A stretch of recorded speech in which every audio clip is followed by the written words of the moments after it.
Good evening, esteemed participants. This is Dr. Ramabruta Chakraborty from the Department of English, Sri Keshan Sharda College. Heartily welcomes you in the last day of 1 week national online workshop on improving scientific research writing and publication skill, jointly organized by Research and Publication Cell, IQAC, Sri Keshan Sharda College, Hailakandi, Assam, and Indian Council of Social Science Research, ICSSR, Northeastern Regional Center, Shillong. Today's first technical session has been designed for a brief but lucid talk by Professor Dhananjay Singh on the topic Tips for Writing Research Paper in Humanities. We warmly welcome Professor Dhananjay Singh in our online workshop. Before inviting him to take the session, may I have opportunity to say a few words on this eminent personality in front of our esteemed participants. Professor Dhananjay Singh is a poet, short story writer, and professor of English at Jawaharlal Nehru University, New Delhi, where he teaches courses on comparative poetics, Indian aesthetics, Indian philosophy of language and theater, modernist poetry, South Asian fiction, and modern Irish literature. He has published research articles and essays in these areas. He is the author of Fables in the Indian narrative tradition and analytical study in the year 2011, and the Poetics of Theatre in Early India, which is forthcoming. He was visiting professor at University of Bergamo, Italy in 2014, international visiting fellow at Grinnell College, Grinnell, Iowa, USA in the year 2015, and visiting research fellow at Trinity Long Room Hub, Trinity College, Dublin in the year 2017. For his research on Simas Heni and Buddhist epistemology in a comparative framework, he was awarded research secondment by the European Union's Marie Curie International Research Exchange Scheme to the project Social Performance, Cultural Trauma, and Re-establishing Solid Sovereignties at Trinity College Dublin in May to July 2017. Professor Singh's poems have appeared in Muse India, South Asian Ensemble, and Freedom Raga. His debut short story, The Train and the Tunnel, was published in the Bombay Review in August 2020. Professor Singh is currently the chairperson, the Center for English Studies, and the chief proctor, Jawaharlal Nehru University, New Delhi. It is completely impossible to say in brief the skyscraping academic engagements as well as achievements of Professor Singh. So, without delay, I take the opportunity to invite Professor Singh to deliver his talk in this virtual platform. Sir, the platform is yours for next half an hour. Thank you. Thank you, Dr. Dev. Thank you so much. Am I audible? Yeah. Yes, sir. So, and I'm also grateful, to your colleague. I'm sorry, I'm not able to recall his name right now, but the one who contacted me, and Dr. Gulab Chandra Nandi. Yeah, Dr. Nandi. So thank you so much. Even though it's an extremely busy time here, in JNU, but I thought it was a great opportunity to meet all of you. And since Assam holds such a very important place in my life, I grew up in Arunachal Pradesh, so it's all the more reason that I have had this opportunity. Now, the topic that was given to me, and we have very less time. Am I audible? Is it okay now? This distance is a little Yes, bit sir. Yes, sir. here. Yes, sir. Yeah. You are well So, audible as well as visible, sir. yes. So, the topic which was given to me, tips, basically, tips for writing literary research. in a way it overwhelmed me, because, and I told this to Dr. Gulab as well, because I don't have any useful information as such, as the tips that, okay, these are the tips, and then we'll end up writing good research paper. We all are colleagues after all. So, it's an opportunity to discuss and interact as to what we all are doing in humanities actually, and how we should be doing it, in the sense that, with all the tools of methodology and methods and methodology that is available to teachers of English and other subjects in the humanities. So what comprises my audience? Are we all teachers of English, or teachers of literature, language literature? That's what is the community today, Dr. Dave? We No, all are sir. teachers of No, English. sir. Yeah, it is a mixture of various disciplines, sir. All right. Okay. Okay. So humanities as well as social sciences we have. Yes, sir. Yes, sir. Oh, okay. Okay. Physical So science is also there. physical sciences also, right? Yes, sir. So I'm not an expert that way, but I think it's a good. It's wonderful for you to have this mix actually, where I'm sure you have already have these interactions, uh, you know, among the natural scientists and social scientists and people from the humanities. People from the humanities, English, let's say, or Assamese, Bangla, Hindi, Urdu, uh, are the ones who generally face this bias as such. When it comes to serious research, that's why, and it is reflected in the problems that we have in getting research projects. It's usually it is considered far easier to get a research project and funding for a research in physics, or let's say a research in history, sociology, than a research in English or Assamese, right? Is because one perspective is this, that social sciences is based upon a solid tradition and practice of research methods and methodology. So there's a history of scientific research, for instance, right? That is well developed, right? A research, therefore, which is based on absolute observation and critical investigation, right? Isn't it? And experiment as such, right? Collection of data and experiment. Right from the time of Francis Bacon, for instance, where his Novum Organum, right? Isn't it? So the scientific to the scientific investigation, which is based on pure evidence, right? Pure evidence.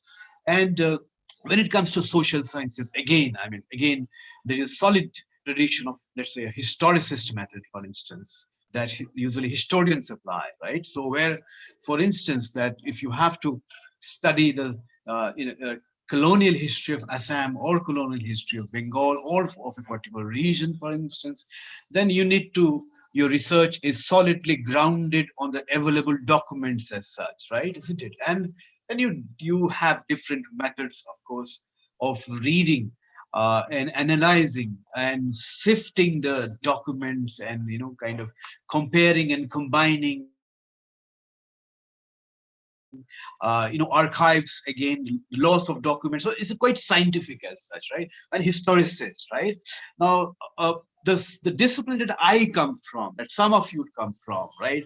English, for instance, or Hindi, or Urdu, or Samia, or Assamese, right? A lot of our friends from the sciences generally would ask you, what do you do? Basically, you just, read stories. So that we do in our free time, right? Isn't it? Some of my friends, when I was in college, they'll say, well, we do serious study, and what we do in our off time, when you just take a novel and read novels, right? Isn't it? Or short stories. So is there something serious about this in humanities? Uh, well, yes. I mean, I have some time. It would be lovely to interact with you, obviously. So to reiterate the point, they're not tips as such, right? Isn't it? We work in communities. We work in communities. People from English studies would remember, Stanley Fish's, concept, right? Later half of the 20th century, the concept of interpretive communities, right? Isn't it? communities, considered interpretive communities.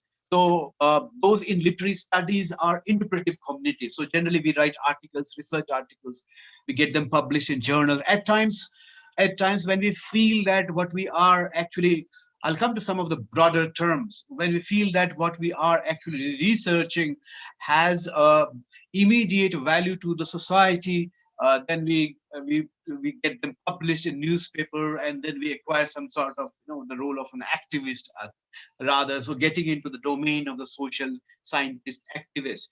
Now the scientists also have communities. If you remember, the sense of community, research community is also pretty much true to a natural scientist, for instance, the working a botanist, a physicist, for instance. If you remember, if you remember Thomas Kuhn, right? Thomas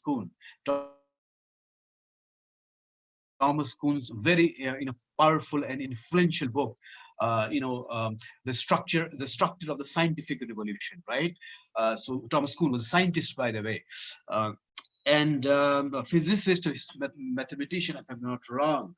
And the problem with Thomas Kuhn was this, and his book is basically written from the perspective of sciences, natural sciences, but it has had tremendous impact on all fields of human inquiry, including humanities.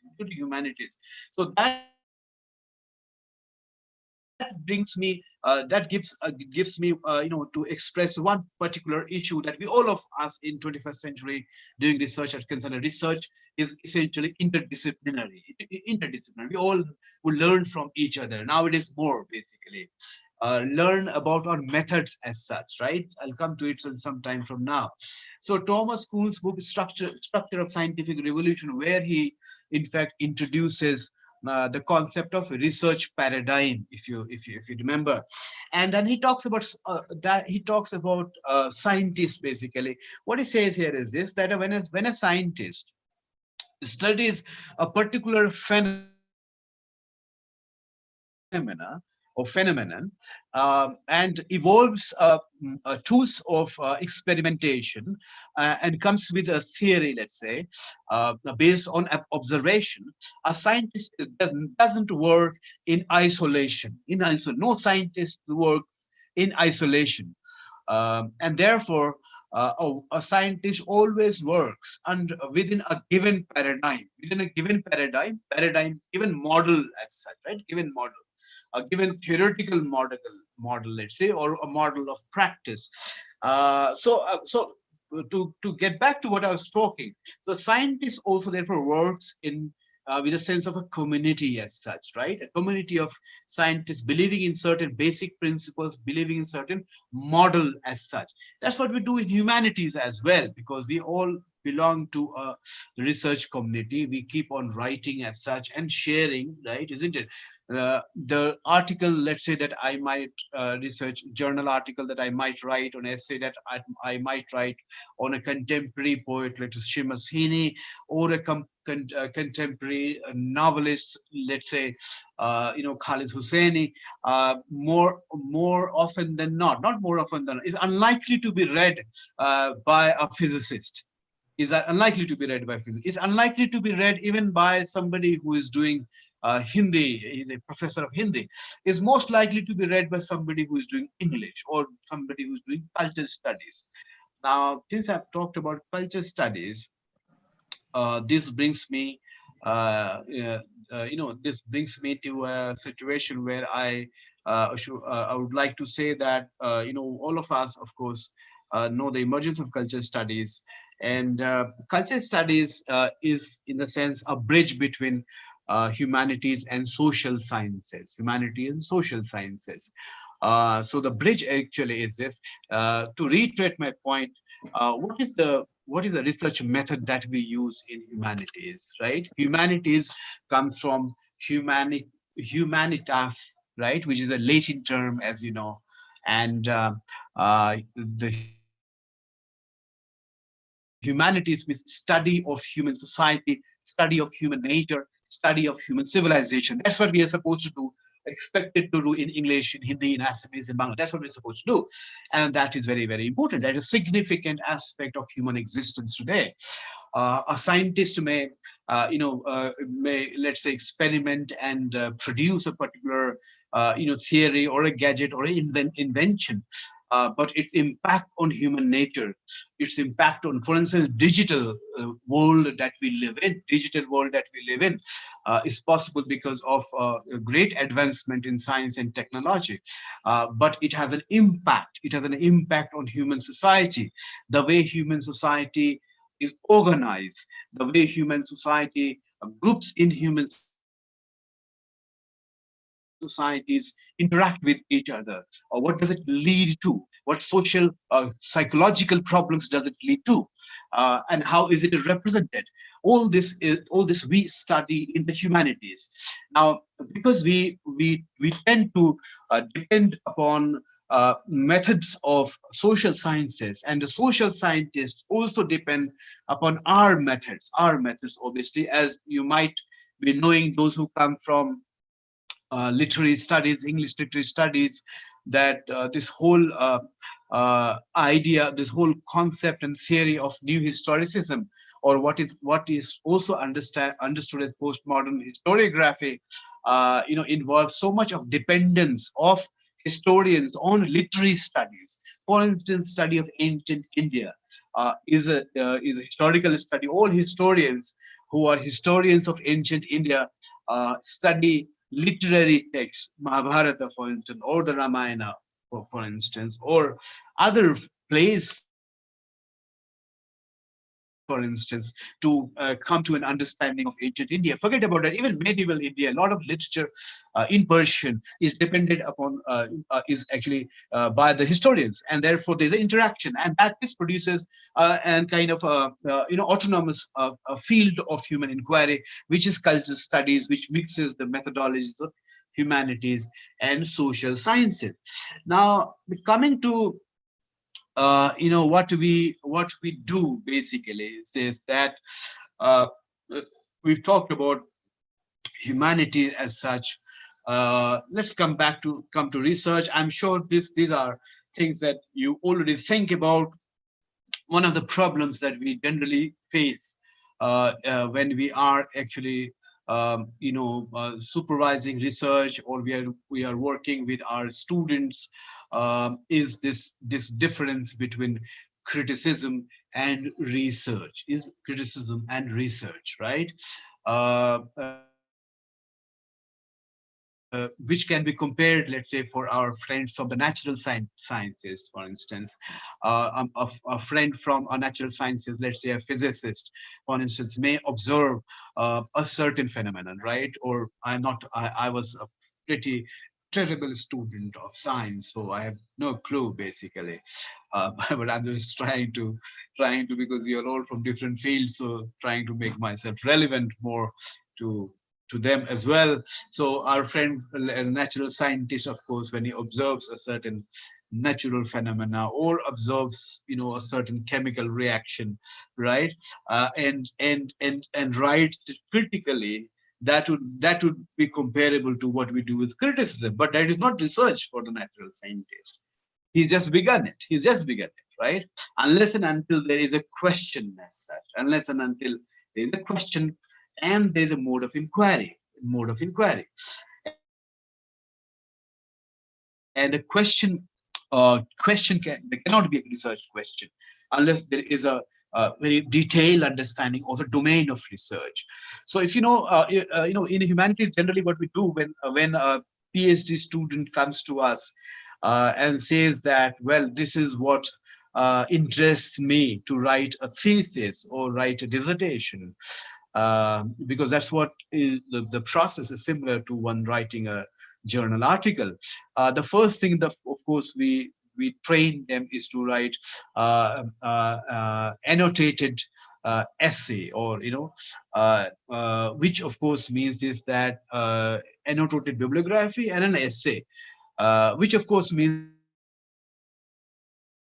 that we have to you have to identify the domain of your research. Let's say gender studies in 21st century is a broad area. Gender studies in, let's say, gender in, let's say, Assamese literature, 21st century, is still a bit narrow. So basically, what we try to tell them is this: that what are the major research work in this area? We need to know. You need to know. More often than not, what we do is this, that we come with some idea. If you remember Karl Popper, Karl Popper's book, The Logic of Scientific Discovery, The Logic of Scientific Discovery by Karl Popper. And Karl Popper has a concept called falsification. First, the basic difference, of course, between criticism and research, as you know, is that criticism is interpretive, evaluative of an already produced knowledge. That is not research. That is not research. That's a method that we use. When we're writing our research, but that is not research. A research has to be based on a thesis statement. More often than not, we get essays for peer review, long essays of 15-20 pages, but a lot of description. But there's no research question. There's no research statement. So one need to have research statement. The question that I was, the book that I was talking about by Karl Popper, The Logic of Scientific Discovery. Popper has a concept of falsification, falsifiability, which is by which he means this. And when I'm talking about this, I'm talking about the research argument. If we don't have an argument in humanities, we don't have research. Descriptions don't make research. We need to have an argument. And we can have an argument only we have a research question and we have a research statement, or we have what is generally called a thesis statement. A thesis statement is a statement that makes a claim. Right? That, let's say, for instance, somebody, if you say that 21st century novels in English involve a quickening of narrative pace in response to the contemporary historical political developments. I'm just giving an example. So I'm making a claim here. Unless I make a claim, then I have nothing to find out. And then my whole argument will be argumentative. Now, what Popper says here is this, which is, of course, very true. Relevant to social scientists as well as to people in the humanities, the humanists as such, which is this: that our research argument comes from our hypothesis. All of us know that once we have a thesis statement, once we have a claim as such, then that claim needs to be substantiated, right? And that substantiation, in fact, it depends upon certain assumptions that we make. And those assumptions we verify. We also verify in humanities. How do we verify? We may not be going, doing empirical research as the scientists and social scientists do, but we have literary texts. We study literary texts. We may study human societies like in the folklore research, for instance. We do go for empirical, but that's partly. Mostly we do qualitative research. Literary texts offer us evidence, of course. We take those as evidence. What Popper says is this, that for a solid research, an honest research, a strong research, even while it makes claims, it makes different various claims, it should leave open possibilities of it being falsified in a very clear way. So if I'm making a set of assumption and arguments in my research paper, in the way that I write my research, I should leave it up, because what we tend to do in humanities, and I hope all of you agree, is this, that we are all kind of some way influenced by certain ideologies, certain ways of thinking, certain, there are a lot of things that you remember. I think it's very important to read Bacon, for instance, Novum Organum. That's a 16th century text, but it's very important to read, which is this, that we tend to have different assumptions that come from our personal experiences, our political experiences, and we tend to hide the weaknesses of our argument. Generally, what happens, like, if you give a topic to a student comes to you with a topic, or a researcher comes to a topic, and a researcher has spent, let's say, 5 months, or taken a project, spent 5 months doing research, and then he or she comes across certain facts which contradict the argument. What I've seen in some cases is this, that people try to cover, basically, try to hide, try to exclude, try not to refer to it, and somehow, so that somehow the research could be completed and therefore submitted. But that's not contributing in any way to the existing knowledge. What Popper says, of course, is this, that even when our research arguments are solid, our research should leave, rather, you can say, should state, in fact, right, in clear terms, that, well, this is what is the research finding, right? And these are the possible ways in which this research can be falsified, if at all, if at all. Now, we won't be writing this in these very clear sense, but the research, the style of writing itself should make that possible, should somehow. And, we also need to be trained, in the method of academic writing. Academic writing is not journalistic writing, as you know. Academic writing is not writing that we read in the newspaper. It is a writing which has a different register, different vocabulary, different words. Sometimes, for instance, I just read, an article by a student, and she talked about the fact that in the frontier, state, in the northwest of Pakistan, the tussle between two communities are represented by a particular writer. So now, the tussle is not the word that we use in research language. Obviously, we use the word conflict in research language, not tussle. Just to give a basic example. So our language, or should have that consciousness, where we are quite mindful of the language of research that we need to follow. So these are some certain things that actually I wanted to talk to you today in brief, because that's what I've been asked to talk in brief. Humanities research involves research about the self as such, because literature, of course, is a different writing which has this element of, let's say, engagement with the self of the person, let's say, or the self of the society. Therefore, we need to also keep that in focus. So that's what I wanted to say in brief. Thank you so much. Thank you so much, all of you. Thank you. Thank you, sir. Thank you very much. Thank you, sir. Thank you. Thank, Thank you. Thank you. thank you very much, sir. Thank you. Actually, there is no question in the chat box. Actually, perhaps participants are not ready. They need more from you. Okay, thank you very much, sir. I, on behalf of the organizing committee, offer my gratitude to you for enlightening us with an organized talk on tips for writing research paper in humanities.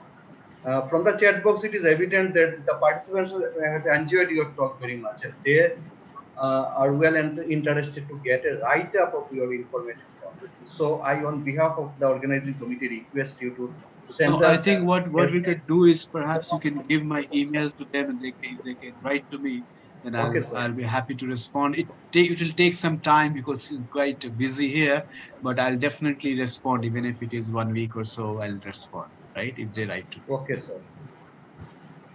Okay, sir. Thank you very much, sir, for your nice for your nice consent to give us time here. Thank you very much, sir.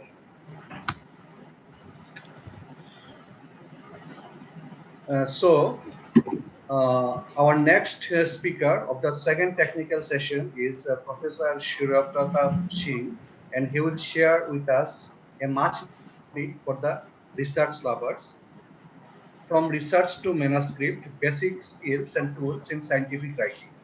Before inviting the man of tremendous knowledge and academic endeavor, may I have the privilege to share a few words about Professor Surya Pratap Singh to our esteemed participants. Professor Surya Pratap Singh is presently the head Department of Biochemistry in Institute of Science, Banaras Hindu University, Varanasi, Uttar Pradesh, India. Professor Singh is the member of the Endocrine Society, US, International Society of Neurochemists, ISN, Society for Reproductive Biology and Comparative Endocrinology, life member, Indian Academy of Neuroscience, IAN, life member, and Association of Clinical Biochemists of India. Professor Singh has more than 50 publications in reputed national and international journals. He has already completed 3 major projects and 2 are undergone. Professor Singh is the reviewer of international journals PLOS 1, Oncotarget, BMC Comparative and Alternative Medicine, Parkinson's disease, etc. And so, without wasting a fringe of time, I would like to invite Professor Surya Pratap Singh in this online workshop to deliver his talk. Sir, platform is yours for next 1 hour. Okay, thank you, Professor Chakravarti, for Welcome, such sir. a nice introduction and giving me this opportunity to speak amongst your participants. Welcome, So I sir. would like to share my screen. Is it okay? Sir, okay, sir. You have to share.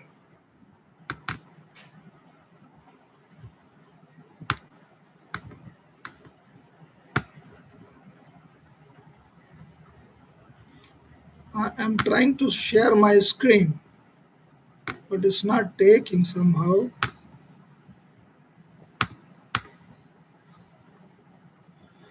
I don't know why it's not sharing the screen.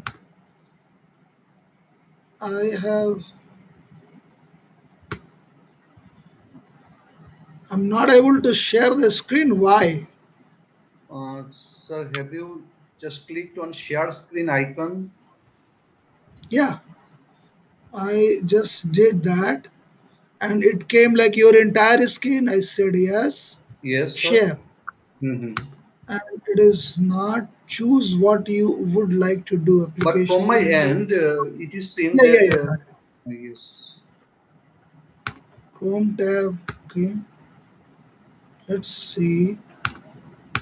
It's not working. I don't know. Share. Okay.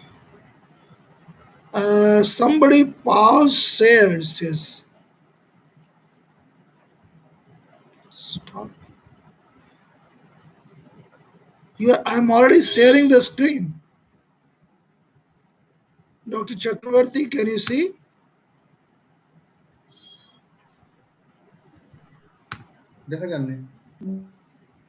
No, sir, it's not visible. You can. I'm trying to share it. Okay, here you Double go. click to enter. Finally. Yes, sir. Yes, sir. Uh, Finally, it has appeared, sir. Now it's visible, sir. Visible. Yeah. Can you Yes, sir. see everything now? Yes, sir. Yes, sir. Is all visible to Well everyone? visible, sir. Yes, sir. Okay. Thank Yes, you. sir. Visible. Thank you. So, this evening, I'm going to talk about a topic which I thought of speaking to those participants, that is from research to manuscript.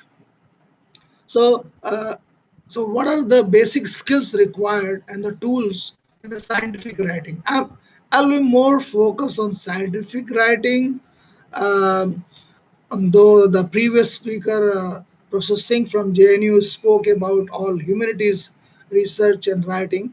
So, but then my major focus will be scientific writing and what are the skills. So you can always use this skill for any humanities manuscript preparation and the basic skills. Okay, so when we talk about the research, when we do our research, we have tons of data all around, lot of uh, results, data here and there. So one need to compile the data. So the very important thing, after you finish your work, say for example PhD or whatever, one part of your PhD, one objective you completed. So you have you have generated like over the period of 2 years or 1 year, a lot of data after doing some good research. But unless you publish it in a good journal where it has an impact on the society or the scientific community, so it is of no use for others, right? So therefore we need to organize, very important, to compute and organize in a comprehensive manner and put in the form of manuscript. All your data, all your finding, just put it in the form of manuscript. And for that, you need to compute and organize all the data. So this is what I'm going to talk about. So see, once you write a manuscript, it's not very easy. First of all, it's very tough to do good research. And if you are able to do good research, it's not easy to publish in some good journal. Okay, I mean, I'm talking about, when I talk about good journal, I'm talking about uh, like international big journals, right? Especially for scientific research. So there are a lot of hurdles, as this slide shows, that you see there are so many. It has like a cartoon and showing so many hurdles. Once you reach to the acceptance, your paper is accepted in a good journal. So, so you have to overcome all those hurdles. So I'm basically going to talk about the background first, and then the how we prevent the research. So I'm starting from the research and the manuscript. Okay, so the background and the prevent. My whole talk is comprises of these following points. Say background, preventing research misconduct, how to prevent misconduct, what are the key elements for writing an article submission, and then there's a peer review process. So it has to undergo peer review process, and the author and reader's priorities, and then it comes whether you want to publish it like a open access journal and all those. So that you do before even submitting it. And so you have to take a decision, very important. So as the regulatory definition of research. So I'll give you the regulatory definition of research. What research is: a systematic investigation designed to develop or contribute to generalizable knowledge. So first what you do, first you hypothesize, you come up with some idea. Say as a research student, you approach to your mentor, you approach to your supervisor, say, sir, I want to do this work. So come out with some idea and then make a hypothesis. Okay, this, maybe this is happening this way, so let us try to do some experiment and prove or disprove whether my hypothesis is right or wrong. Okay, so come out with some hypothesis, hypothesize something, and you find out a way how to prove or disprove. So in that hypothesis, proving and disproving the hypothesis, you have a couple of objectives, one, two, three, four objectives. So objective one, you are going to do this way, you are going to do objective two, then you will do this, and you will do that. And then I'll be able to generate a data to comprehend, like, okay, this is right or wrong. Okay, so you cannot speak out, or you cannot publish a work which is not proven by your data. It is it is always good to say whatever your data is suggesting, no speculation. So people, they speculate a lot, sometimes a little data but a lot of speculation, so which is wrong. So now I will talk about, so the quality of work, like how you publish. I mean, what data or what manuscript will go in a high impact journal. So this is a cartoon again, showing that, see, law of gravity. It was discovered by Newton. He was sitting on the under the apple tree and saw the apple falling. So this was a novel idea. He thought, why this apple uh, came down only? Why not it went in different other directions? There are so many other directions, three, four directions. Why it did not go? And it went down straight down there. So he started thinking about it and then came out with the idea, the law of gravity, which is like a Newton's law of gravity, you know. So, but this is called original research. So that means you come out with some original idea and then you do some experiment and prove your idea. Yes, this is correct. It will go down only. It will not go up or sideways. Okay. So that's the original idea. And that kind of idea, if you come out with the data and prove it, so that manuscript will be published in a high impact journal. So that is a good research, original idea. On the other hand, what most of the people they do is say, okay, Newton thought about apple, I will think about oranges. So oranges also follow the law of gravity. So let us publish this. Okay, this is different than the apple. Okay, oranges. So, but then this is not the original idea, and hence it will not be published in a high impact journal or in an obscure journal. It will be like there. So, and another thing in publishing. So these days there is a lot of impact. I mean, lot of emphasis on publishing your data or your work quickly, so that you'll have like a number of papers and then good impact and all those, you know, because this is linked with your promotion and other things. It's always seen that how many papers you have published, right? So this is a drive for publishing fast. You want it, everyone wants, okay, I want, like, it is 2 years, I want to publish a good paper. And in United States, like a country like US, so there is a more push on publishing fast. If you don't publish your good paper, you won't get a good project, and you will be out of job. So publish or perish. So therefore, it is said in US that if you don't publish, you'll be perished. So publishing is the chief currency in the universe, the main source of validation of one's research, and often the key indicator of academic success. So this is a key indicator of academic success. So promotion. So I mean, it is linked with your promotion, your tenure, tenure position, like you get tenures, value, peer-reviewed publication. I mean, this is the value a peer-reviewed publication mostly. Above all, it is regrettable, even above the clinical performance or community service. So this publication is always taken like for the a tenure. You wanted to make a temporary faculty to tenure like a permanent, so you have to see, like, one has to see, okay, how many publications, how many grants and all that.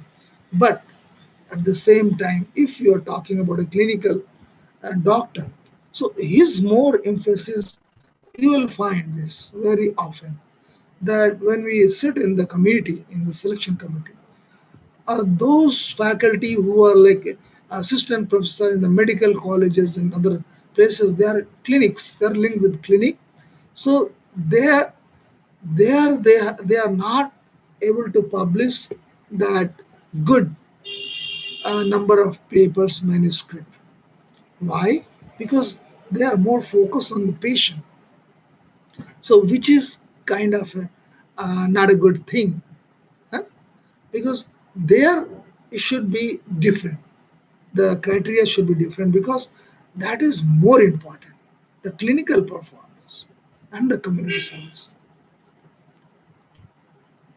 So I will just give you an overview.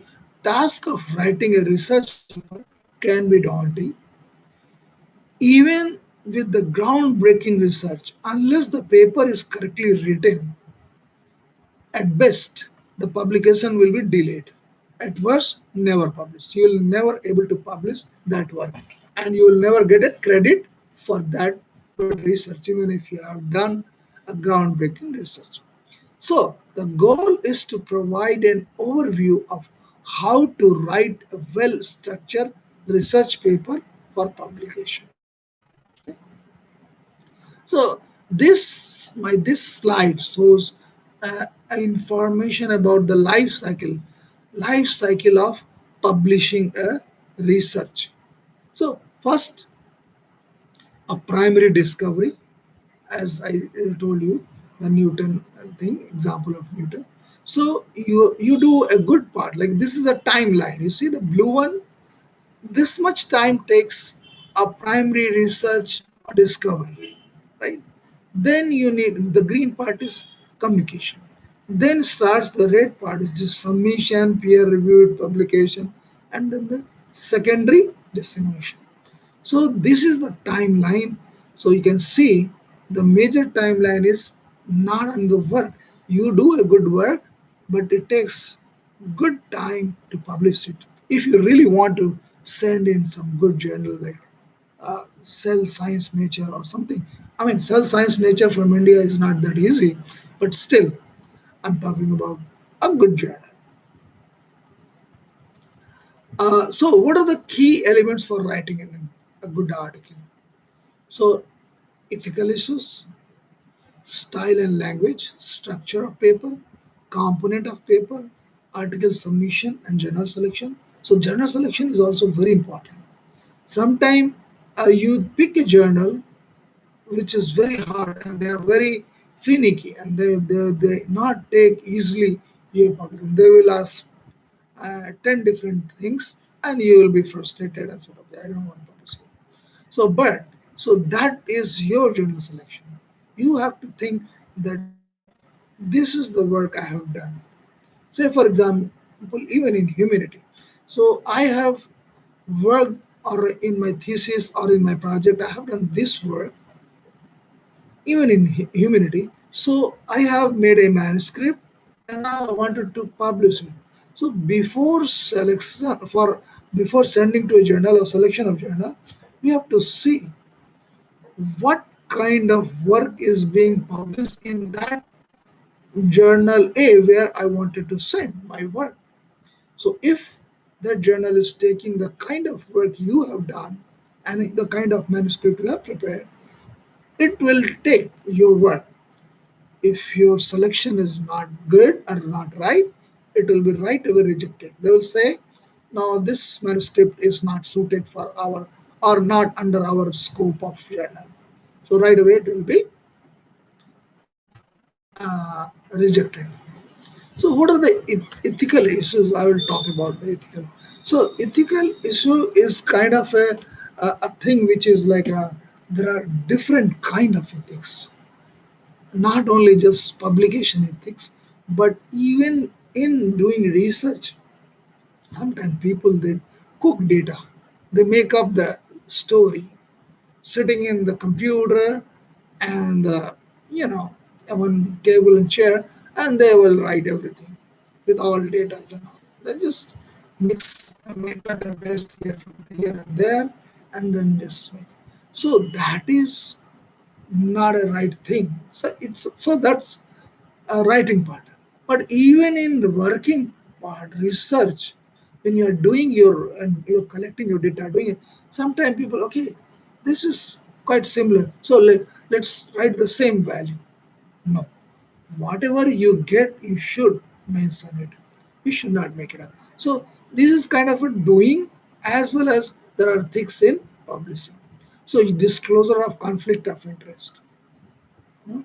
Sometimes people, they will send in a journal where they themselves are one of those editor or associate editor or whatever.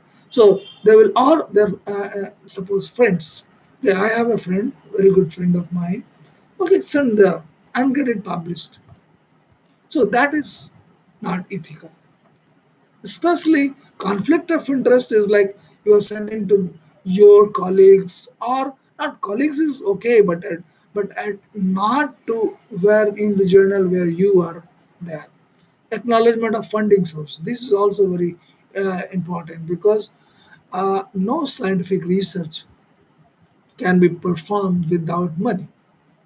You need a lot to buy a lot of chemicals, a lot of things, instrument, and so many other things.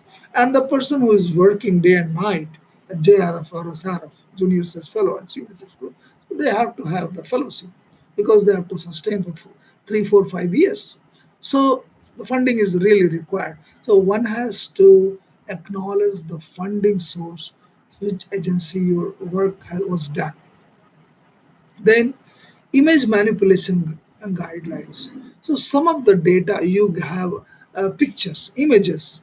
So sometimes you do Photoshop and decrease the intensity, increase the intensity, and make up the new image. From as one image, you make three images and try to publish it. So that is not an ethical thing. Then online submission. And online submission, mostly they require supplementary information, data set, videos, and all. So they will not publish all this video and other things, but for referee they ask just to confirm that this work was done, and all those videos and data set and other things, and raw data, not the processed data that you have everything put in there and just send it. And then for health sciences, submission of a clinical trial to central registry and institutional review board for approval. So lot of uh, ethics are involved in clinical trials. Say for example, these days we are trying to make everybody, every country, they are trying to make corona vaccine. But in really producing a corona vaccine, the clinical trial has to be completed. You cannot just do a preclinical study like animal studies, which is called preclinical study, and say, okay, this is doing good in monkeys, but we are not going to immunize monkey. We are going to immunize human being. So we have to have a human clinical trial, and that to phase one, phase two, phase three. So different phase one to three. So it has to pass through all those phases, and which is not that easy thing. So quick and dirty trials will spoil the things. Even if you bring this vaccine in the market, it may not serve your purpose. So the corona vaccine, I mean, may not be useful if it is not properly trial through all phases of clinical trial. And for clinical trial, you have to have a registry, and a lot of ethics are involved, because this is a human studies, and you are going to use human being for testing your vaccine. So what if this vaccine causes a severe uh, health issue to those volunteers? Say you have 50 volunteers and you have given this vaccine to them, and like 10 of them got sick, and they are like very bad situation. So this is a lot of ethics. Therefore, there are a lot of ethical things involved there, which has to, we have to get it signed, the ethical consent form, and this and that, so many things.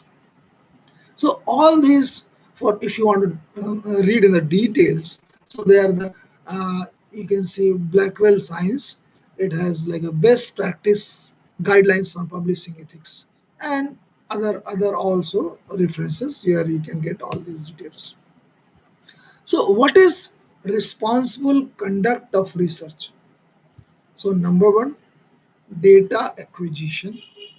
So, and for data acquisition, you see, your notebook has to have numbered, and everything, whatever you do in the laboratory, it has to be written in the your notebook, date wise and page wise.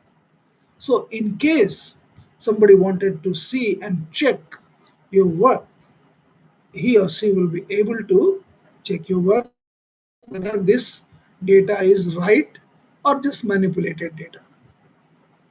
So data acquisition, management, management, sharing and ownership. So a lot of things in sharing and ownership.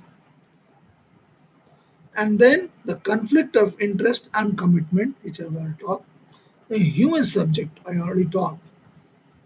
Animal welfare, because when you do preclinical studies, it is done on animal. So any research, any drug, any vaccine has to first try in on animal like mice and then monkey, primates and all. So there are a lot of ethics. Suppose you are treating an animal, there should not be pain. You are giving injection, there's a minimum pain, this should be there. Or you are anesthetizing, so there is a fixed way of making giving them anesthesia. So all those things, there are a whole set of animal ethics. So we have human ethics, not only human ethics, but animal ethics also. So you cannot just go and we don't never say we kill animal, we sacrifice animal, because those animals are being sacrificed for the human welfare, because those preclinical data has to be generated on those animals, and which we will take it on the human subject finally, and then the vaccine on the drug or anything will be marketed or produced for the welfare. Then the research misconduct, I have talked earlier also, that like manipulating data, image, and then cooking data, all these are the misconduct, research misconduct. And then the publication practice and the responsible authorship. See, authorship is also very important. Who is going to be the first author? The person who has done most of the work should be the first author. And mentor, who is supervising the research scholar, should be the last or corresponding author, last and corresponding. And then suppose some other research student or some other person has helped, so they should come in the middle based on what data they have provided for that publication. So these authors, we should not, often what happens, we we put some of our friends name, or just to oblige our director's name. Okay, this is my director, this is my head, put his name, so I will get benefit. So that kind of authorship is unethical, one should not give.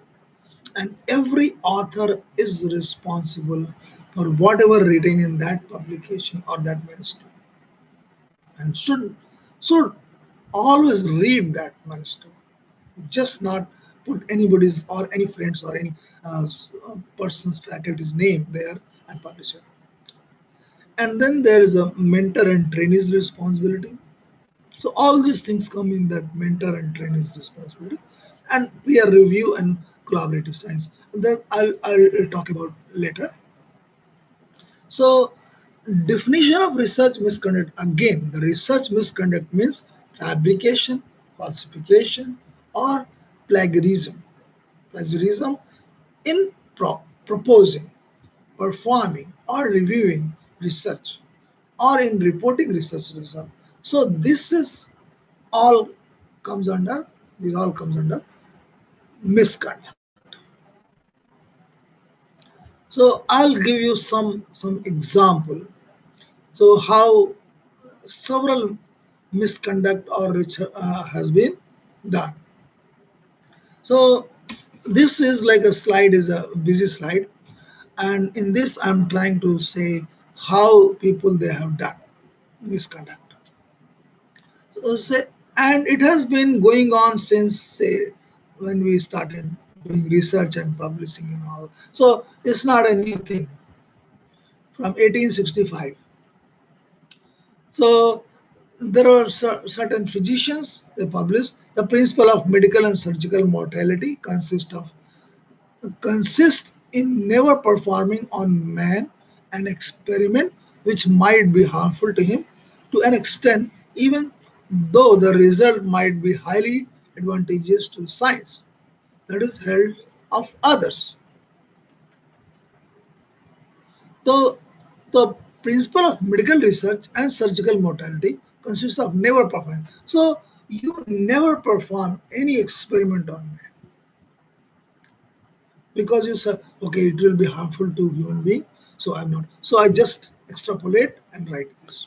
So this has been going on for several years. So another example, uh, this syphilis study, example of syphilis case, sponsored by U.S. Department of Health, studied the effect of untreated syphilis in 400 African American men. You know, so researcher withheld treatment even when penicillin became widely available. Okay, so researcher did not tell the subject that they were in an experiment. So without proper knowledge to those volunteers, 400 African American, so they use them as a guinea pig. And most subjects who attended the Tuskegee clinic thought they were getting treatment for bad blood. So what they were sold, okay, you come to our clinic, all this your blood bad blood will be treated, and they were doing their own research. Okay, so this is misinformation and not telling the right information because these days I'm in one of the Indian main government ethical committee. So every kit, every blood, every samples which you collect from a clinic or hospital, so you have to inform that particular person from where you take the blood that this blood is going to go and being utilized for this research and you cannot deviate from that one. You cannot do like you took one blood sample from one person and you told that this work will be done and you did three different works also along with that, which is a crime, which is you cannot do that. If you are going to utilize this blood or this sample or this tissue or whatever, so you have to clearly mention that these three experiments, these three tests we are going to perform on this human tissue or sample. This is very strong rule. So likewise, this is the kind of a chronicle order I have just enumerated all those different ethical violations.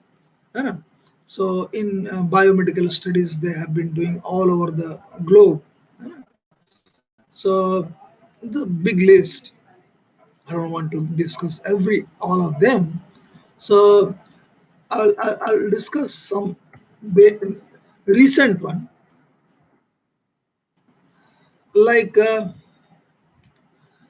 in 2009 Obama administration announces it will be significant expend NIH funding on human embryo stem cell research, which had been restricted under the Bush administration. See, Bush administration restricted this stem cell research, and then Obama government they started it. just to increase the NIH funding. Okay, because they increased the NIH funding to do on stem cell research. Likewise, University of Vermont, they did like fabricated and falsifying data in 15 federal grants and 17 publications. So this has been going on very from long time, as I told you. The Office of Science and Technology Policy. There is a Office of Science and Technology Policy. It's called OSTP, which finalizes a federal definition of misconduct as fabrication, falsification, or plagiarism, but not not error, honest error, or differences. The policy is still not effective. So we have a policy, but still going on, even in United States and other European countries.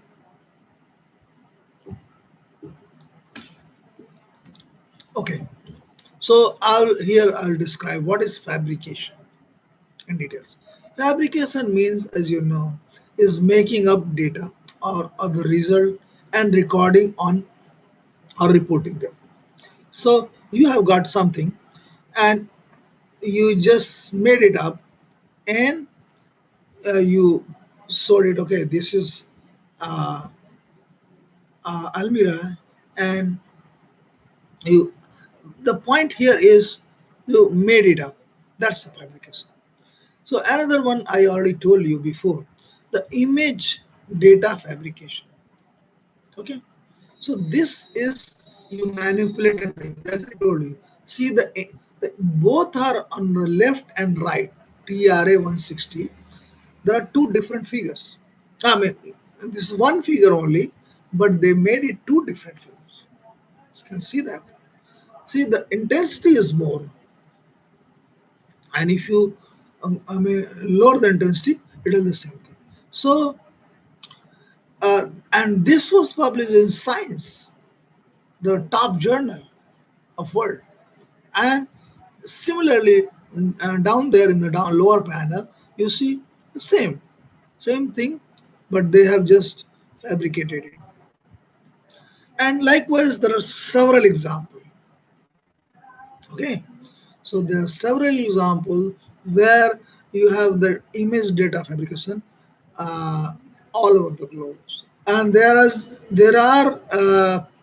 people, those who are constantly looking at your images, and there is a software where they analyze, okay, whether it has been manipulated or not. Immediately they will tell, and then public it will always publish, okay, this data is fabricated. So then you are in a big trouble, you know. Then another point is falsification. Falsification is manipulating research materials, equipments, or processes, or changing or omitting data.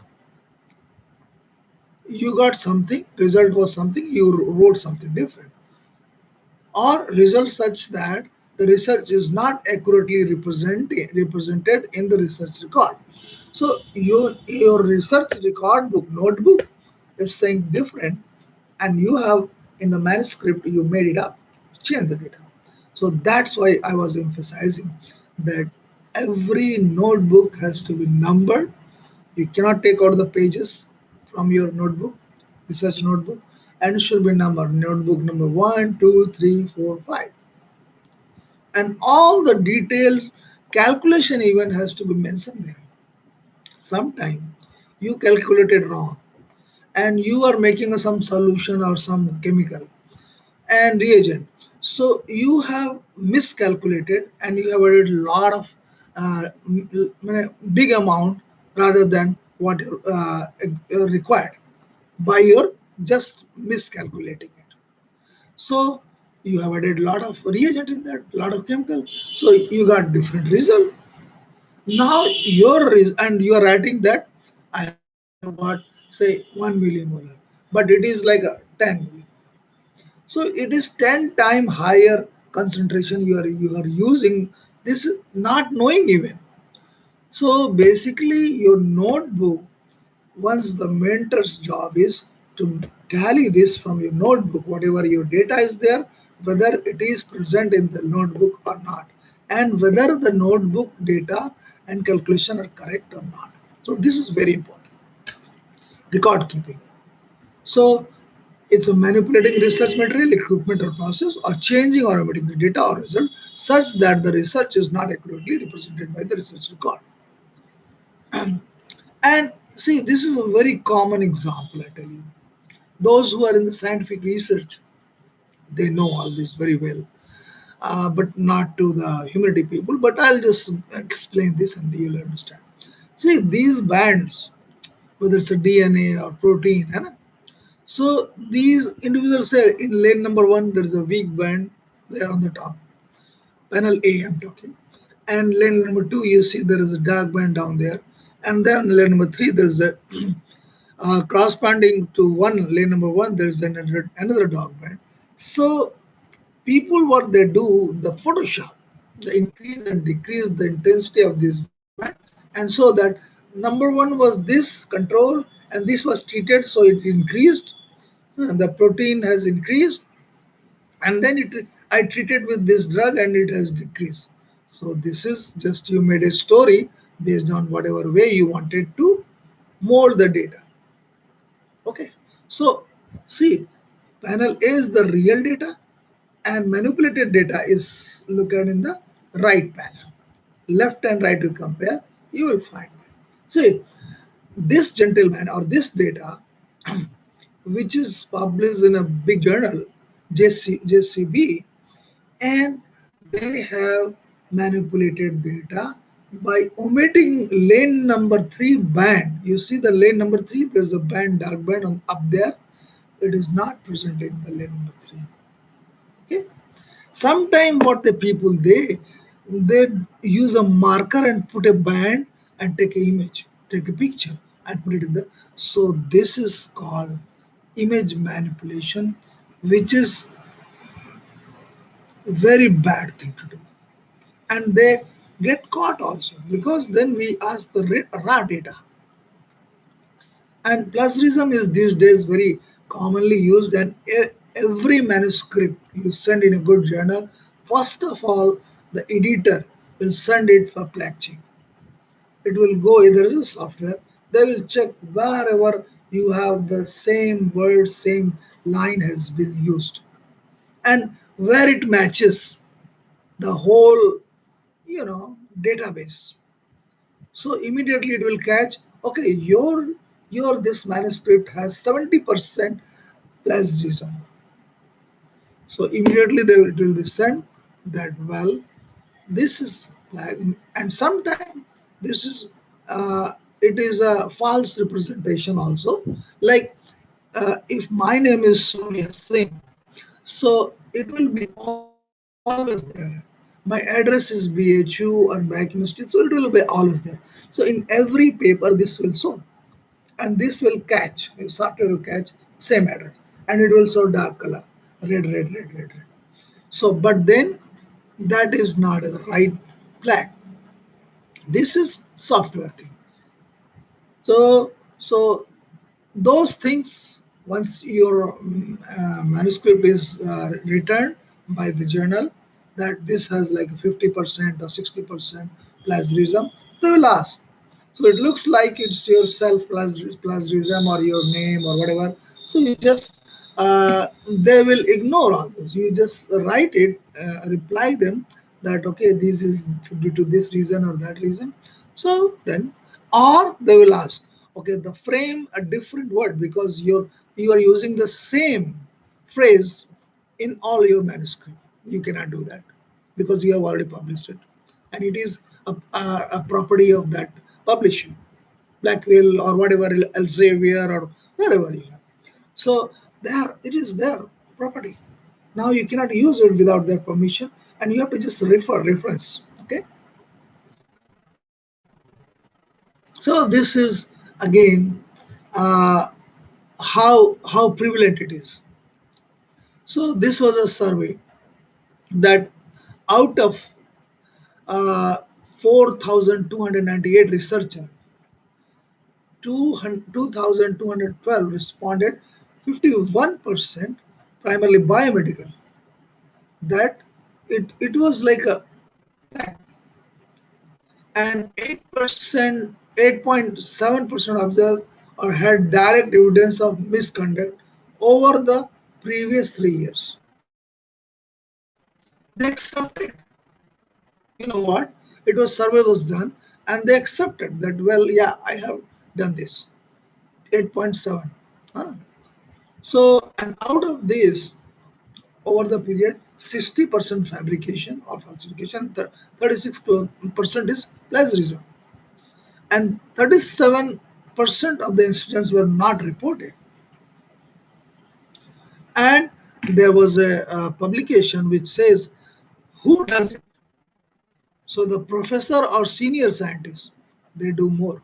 See, because they are more smart people, more experience, change it. To 22%. Associate professor 14%. Assistant professor, because they have to get more promotion, 17%. And graduate student, you see.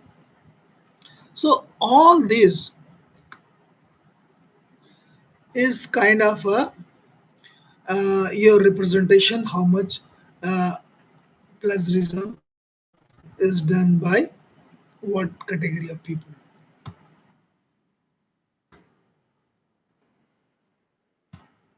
Okay, so finding of research misconduct.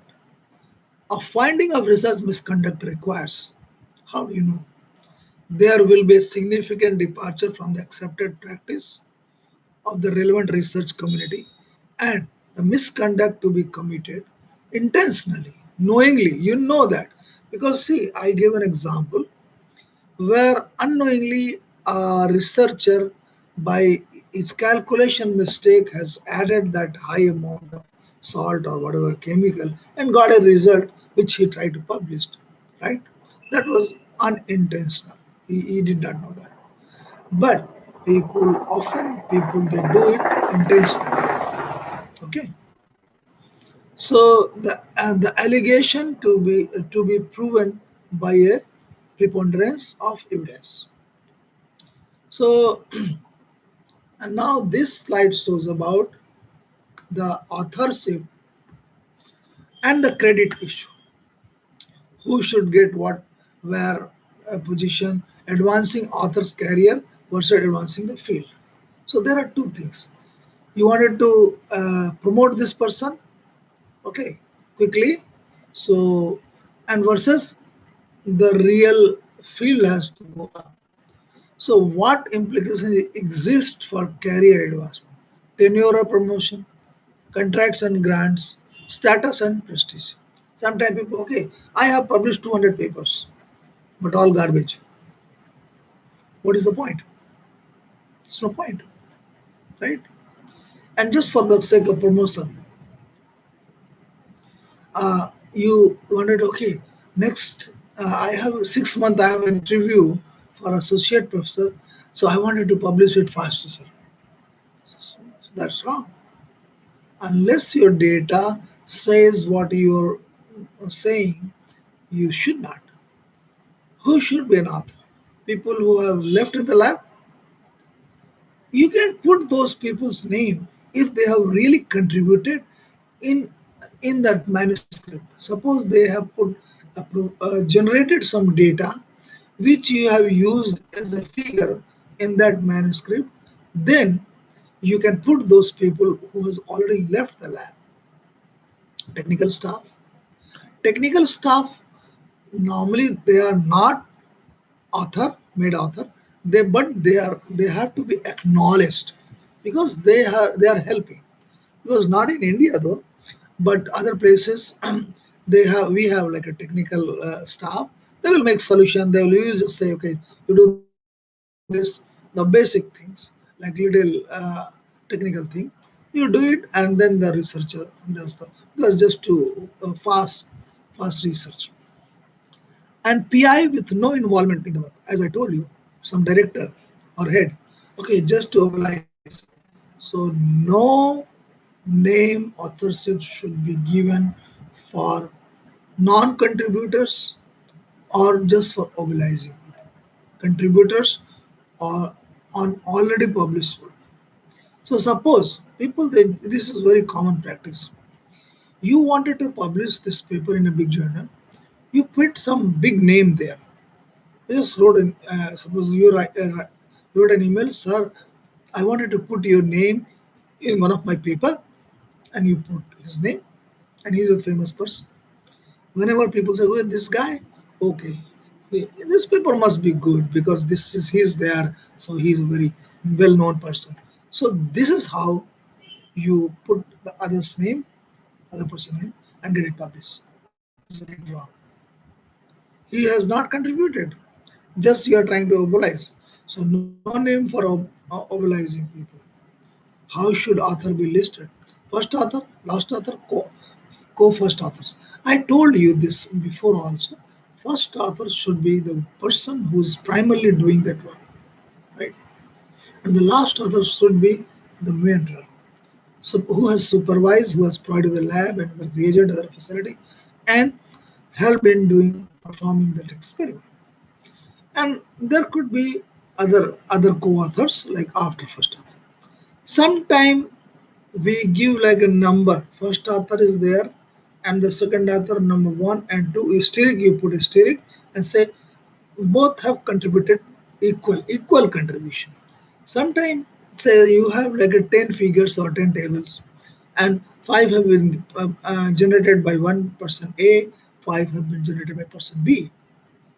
So you put both name A and B, but one has you have to put, of course, first. So you put A or B or A, and then you write asterisk, and bottom you write equal contribution. So it is both of them equally contributed. Should author be required to specify who did what? Sometimes some of the journal they ask, "Okay, what is this contribution of this author?" So they have a last table and say, okay, this author has done this, this author has done. So he's prepared the manuscript, he has helped in writing and blah blah blah. So all those things, some of them, but not all. When and where should work be published? Can you publish without a PI? No, is a big no.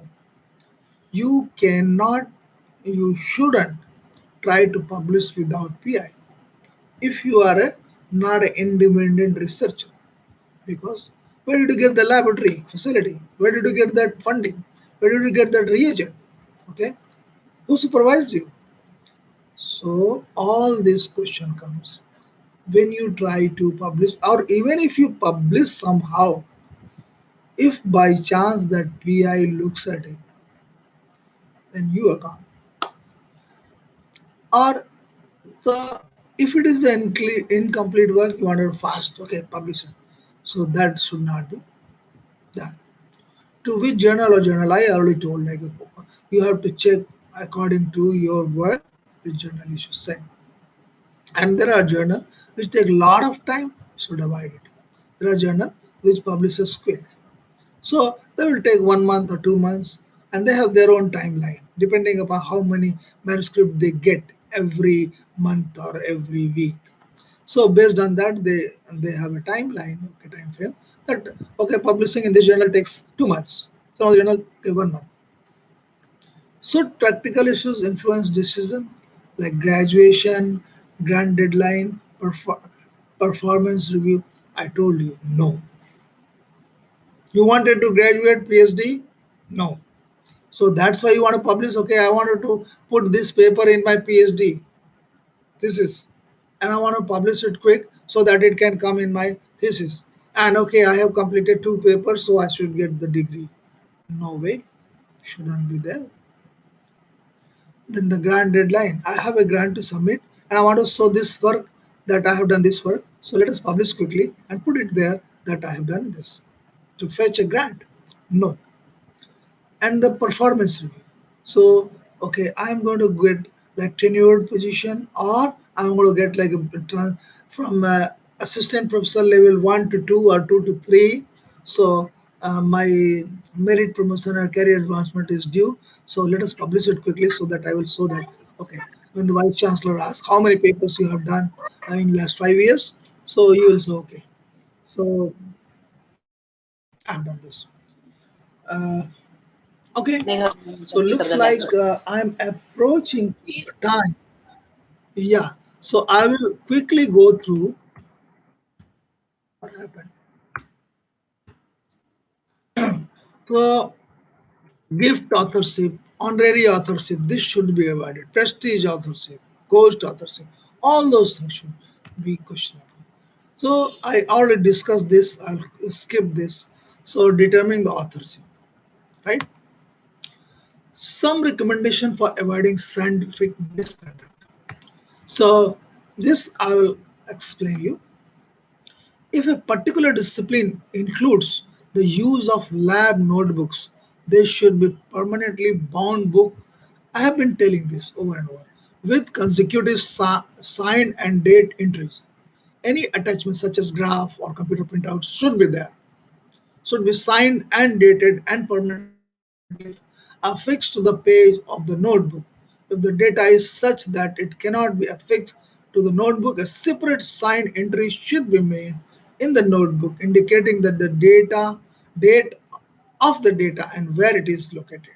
Okay. Then the principal investigator, mentors, or supervisors uh, should conduct regular and frequent meetings with research members to discuss the progress of research, interpretation of the data, concerns or issues that might arise, problem solving, and any other issues that should be addressed. So this should be a constant lab meeting to see the progress of work and then the analyzing data. The principal investigator should have an established practice of reviewing the discussing primary raw data, in addition to the data that has been prepared for meeting or publication. This includes a review of primary data from even most experienced research members. This includes a review of primary data from even a most experienced research members. So you have to review your primary data.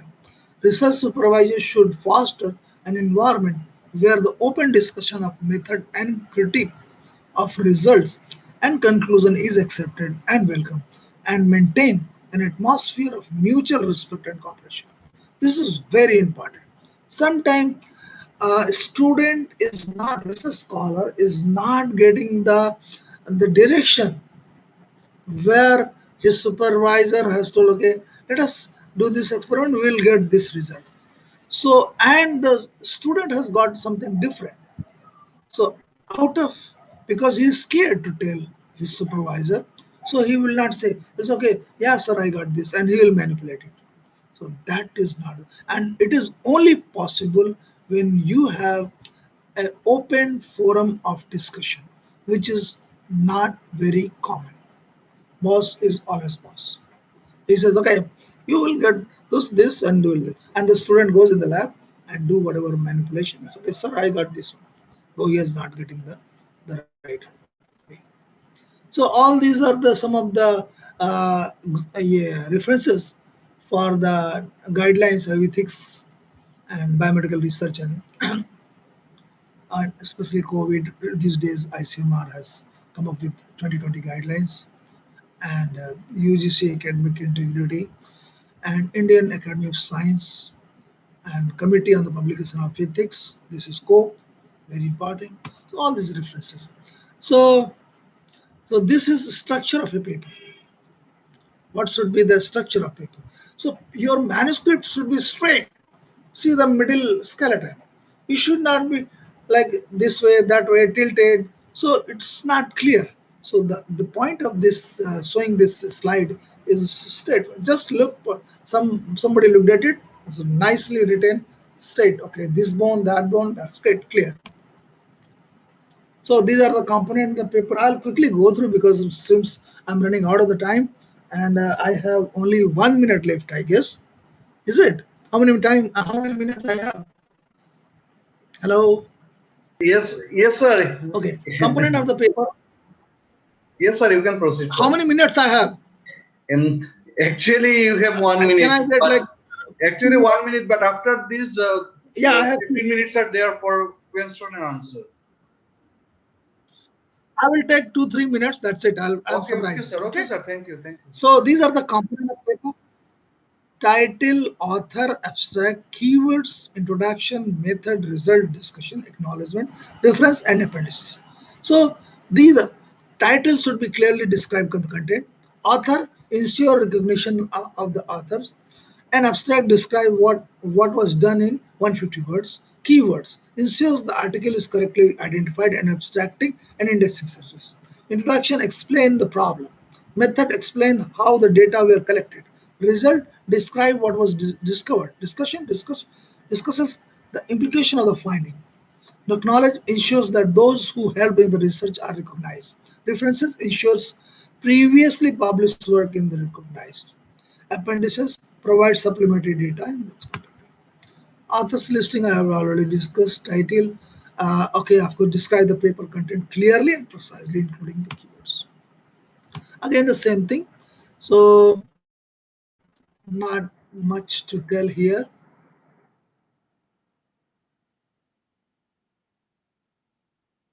This is a overview of review process. So paper is submitted, confirmed for receipt, initial decision of the editor, either it is rejected or decided to review, it undergoes a review process, assigned reviewer is signed, reviewer accepted invitation, reviewer complete, revise, accept and reject. So these are the different steps to publish a manuscript. Huh?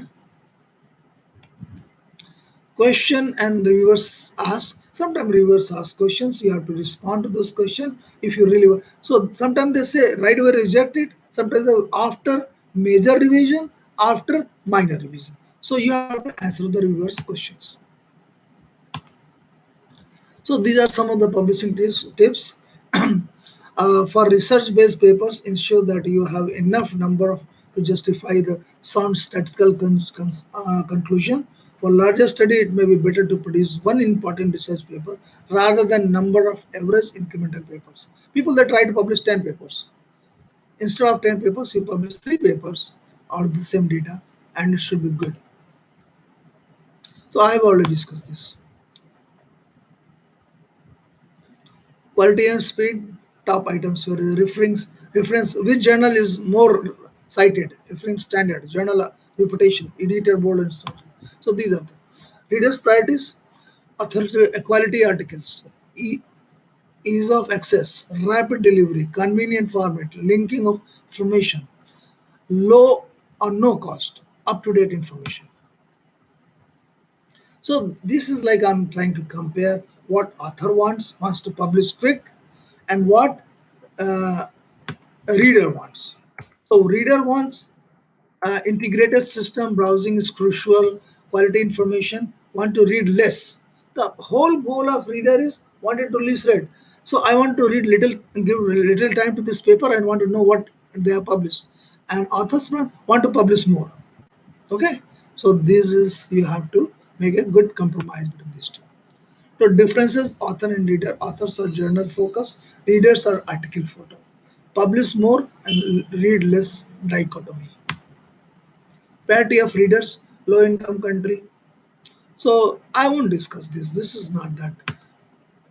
Open access journal. You know these days there are a lot of open access journal. So uh, they publicize your journal very easy because everybody can go and see you. But they charge also. Sometimes they charge money. So I personally do not recommend those journal which charge money, because if your work is of good quality, any good journal will take it. People that try to pay sometime and try to publish it in the open access, and so okay, I publish this one. So this should be this open access, free based open access. Those fee based should be uh, discouraged. Okay, this is again the resource where I have taken all this. So significant portion were adopted from Elsevier's presentation, and additional material adopted from the journal development author workshop material. So finally, I would like to thank my alma mater that has given me this opportunity to work and generate all those data so that I can share with you, and you for patient listening, and I'll take any questions you have. Okay, Thank sir. you. Thank you very much, sir. We are taking some questions, sir. First one, it is Sure. from Gayatri Kuru. She asked, "Dear sir, Okay. what online tools can help me Mhm. to collect data from employees quickly so that a research paper can be done in management field within 20 days?" Can you just quickly brief that question? Do not read that. Just brief what she wants. She Uh, wanted to publish fast in yes, 20 yes, days, right? Is that yes, right? yes. And she's in a humanity or like a which area she's in? Science, like a scientific Uh, research, Actually, management field, in the field of management. management. So see, any work you want to publish in 20 days, again you will. This is like same thing which I was discussing. So this will not be that good thing to do. You have to have a good data first, even if it is management. So you cannot just sit in like a 1 week and generate a paper and publish it. Again, it will be quick and dirty work. So I won't suggest that you do a online thing and collect data and push it publish put it one place and make a paper. So I would not like to tell any way how to do like 20 because I have never done any paper in 20 days. Shortcut method. Yes, sir. Thank you. Another question. If we do a research on a Sure. very recent topic and there is no much data is Mhm. available, then how review of literature Right. should be done? Yeah, that's a limitation. That's a very valid question because in your area of research, your is now. So I tell you one thing. So if you write a good paper, even if it is not having a lot of references and other things, hmm, so it will be taken because it will be taken as a novel work. Okay, but only thing is you have to nicely write that manuscript and you will publish it because not many people have worked. That is the priority. The journal priority is like those people are repeating others work, so that's not a novel thing as that original. So your work is original, so nobody has done it. Very few have done it, so I have little information, so it's better to publish in that. Oh, but question is how to put a introduction. Well, you can always write so about the whole the basics of that work that I want to do this and I got this result. Just write a nicely written. So that is just a technique to write. You need to have that. You have to learn basically. Yes. Hello, Hello. Hello, Dr. sir. Chakravarti. Yes, Yeah, sir. Thank you, sir. Now, another actually yeah. another concern from Chandan Das, a participant, Mhm. is that regard to medical ethics, Mhm. we often found that in Indian Mhm. medical colleges, the patient's data were collected using an English disclaimer or declaration. However, the Yeah. concerned patient does not know the language. So, how is it possible to That's a get gen. a clear picture? Your comment on this. That's the genuine thing. That's a very genuine question. And again, this we don't have control. Government has to see that. Suppose there is a regional medical college. It's not AIMS. Suppose it's the regional medical college. Then you are in Karnataka or Bengal. So you have to have in Bangla, in English, all those questionnaire and all those consent has to be in the local language so that the patient or attendant can read and you should explain and then they should read and sign. You shouldn't be only in English. The government job. This is the director of that medical institute or whatever, whosoever ethical committee's chairman. He has to see that this questionnaire or this consent has to be in multilingual, not just one English. We have done it. We are doing it in BHU, Medical Institute. We have Hindi, we have English. So those two languages. Okay, sir. Yes.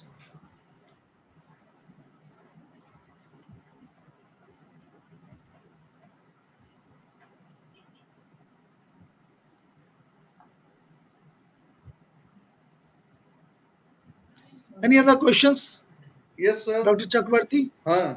Can you hear me? Yes, sir. Whether a person from literature can publish if he does not have any affiliation.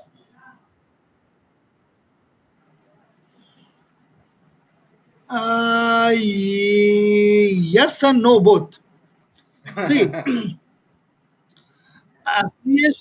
affiliation means you are publishing. That means you are a student, right? Yes, sir. You are a student, and you are affiliated to some university or some college. Okay, you are not a PI, but you should pick a PI who is expert in your area of research or manuscript.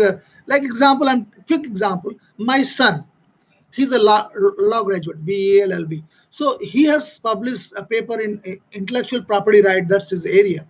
But he has put his one of the teacher as a corresponding author, and he has become the first author.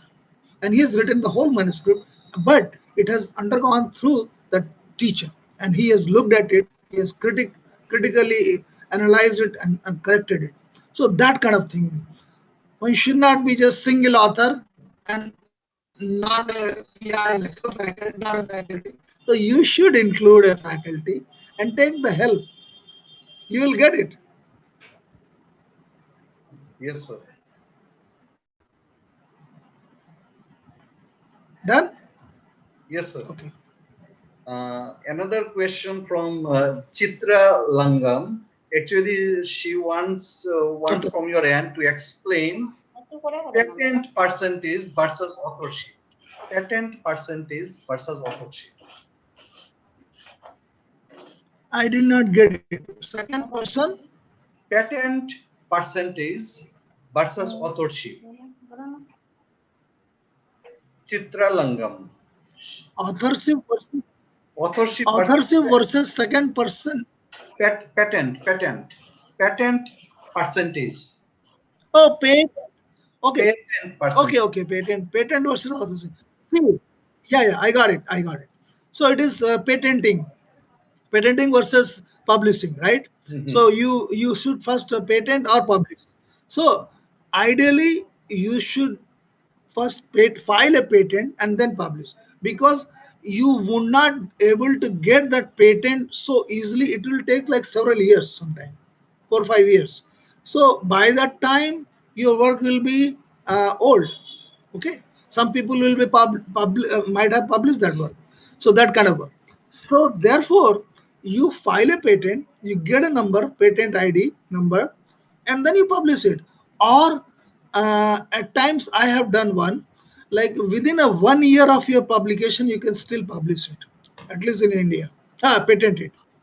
So I have done a patent of a drug. So within 1 year, I have published it because I wanted to get the credit, because no other person should take the credit of that kind of work. So I first published it because there was competition. There are other people were also trying to do that.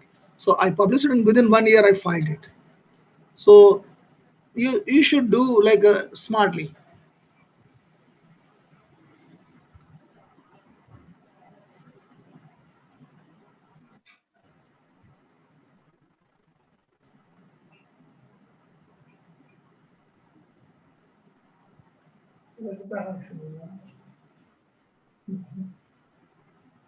Sir, you are not audible, sir.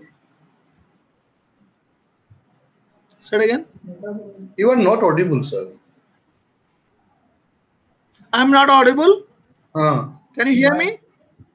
yes, now. Can you hear me? Now. Okay. What's your question? Did you ask some Uh, question? so last question, sir. I am taking last question. Other than UGC care list of journals, will it be counted in our CAS promotion if our article or research paper is published in a peer-reviewed journal? Please, sir, clarify it. Yes. it will be accepted. It is written in the Gazette. It is written very clearly that if it is a peer reviewed journal, it will be taken in your, it will be considered for your promotion. So apart from UGC care list, if it is a peer reviewed and any journal which is having good impact of a good, yeah, there's another list, so international list, so those kind of paper will be considered. You don't have to be in UGC care list. Okay. Okay. Okay, sir. I, on behalf of the organizing committee, offer Okay. my gratitude to you, sir, for enlightening us with an organized talk on basic skills and tools in scientific writing. From the chat box, sir, it is evident that the participants have enjoyed your talk very much and they need your PPT. So if you please share it, we can actually share the same to the Okay. participants. You you can always give them my email, and Okay, I'll sir. I'll attach it to them. Okay, sir. Okay, sir. Thank you, sir. And stay with us for the valedictory Sure. session. We are going to start it now, sir. Right now, Sure. sir. Okay. How long it's going to take? Right now you're going to start? Uh, it will take 30 to 45 minutes, sir, altogether. And after your turn, Okay. you can actually leave. Sure. No problem. So, dear participants, once again, good evening and welcome to the valedictory session of one week national level online workshop on improving scientific research writing and publication skill, jointly organized by Research and Publication Cell IQAC, SS College Hailakandi, and Indian Council of Social Science Research ICSSR NERC Shillong. In the valedictory session, we have the members of organizing committee, the esteemed participants, and along with, apart from this, the other dignitaries in this valedictory session are Professor R.K. Shatpathy. Actually, he is the other organizer of this virtual workshop, and he is representing the ICSSR NERC. We have with us in this valedictory session Professor Shreya Pratap Singh, Head Department of Biochemistry, Institute of Science, Banaras Hindu University. We have very much privileged to have with us Sri Amalendu Bhattacharjee, the dynamic, energetic principal of SS College Hailakandi, who is the inspiration for us, the aspirants, and he will chair the session. So we are going to start the session with the speech from the coordinator, Dr. Gulab Chandra Nandi, the young and energetic fellow for whom actually we can arrange such a grand online function, online meeting, online workshop here, which is very exemplary. So without wasting a fringe of time, I invite Dr. Gulab Chandra Nandi to say his words on this particular workshop. Dr. Gulab Chandra Nandi. Thank you, Dr. Chakraborty. Today is the we have covered all the sessions, and now we have reached to our valedictory sessions. So we have crossed a great journey, or it was an adventure for all of us. And it is not me only; all the peer team member of Research and Publication Cell, IQAC SS College. It is for their endeavor, it is for their tireless effort. Today we have completed 7 days online workshop on a tremendous topic, or rather I should say on a contemporary issue that is improving scientific research writing and publication skills. So, very good evening to all, respected chairperson of this valedictory session, Principal SS College, respected guest, Professor Surya Pratap Singh, Banaras Hindu University, our guest, Professor R.K. Satpathy, ex-director, ICSSR, NERC, my colleagues, and dear participants. I welcome all of you at this valedictory session of 7-day workshop entitled Improving Scientific Research Writing and Publication Skill, jointly organized by Research and Publication Cell, IQAC SS College, Assam, and ICSSR NERC Shillong, scheduled to be held on and from 12 October to 18th October 2020. As coordinator, it is customary to put forward the detail of the program from the beginning to the end.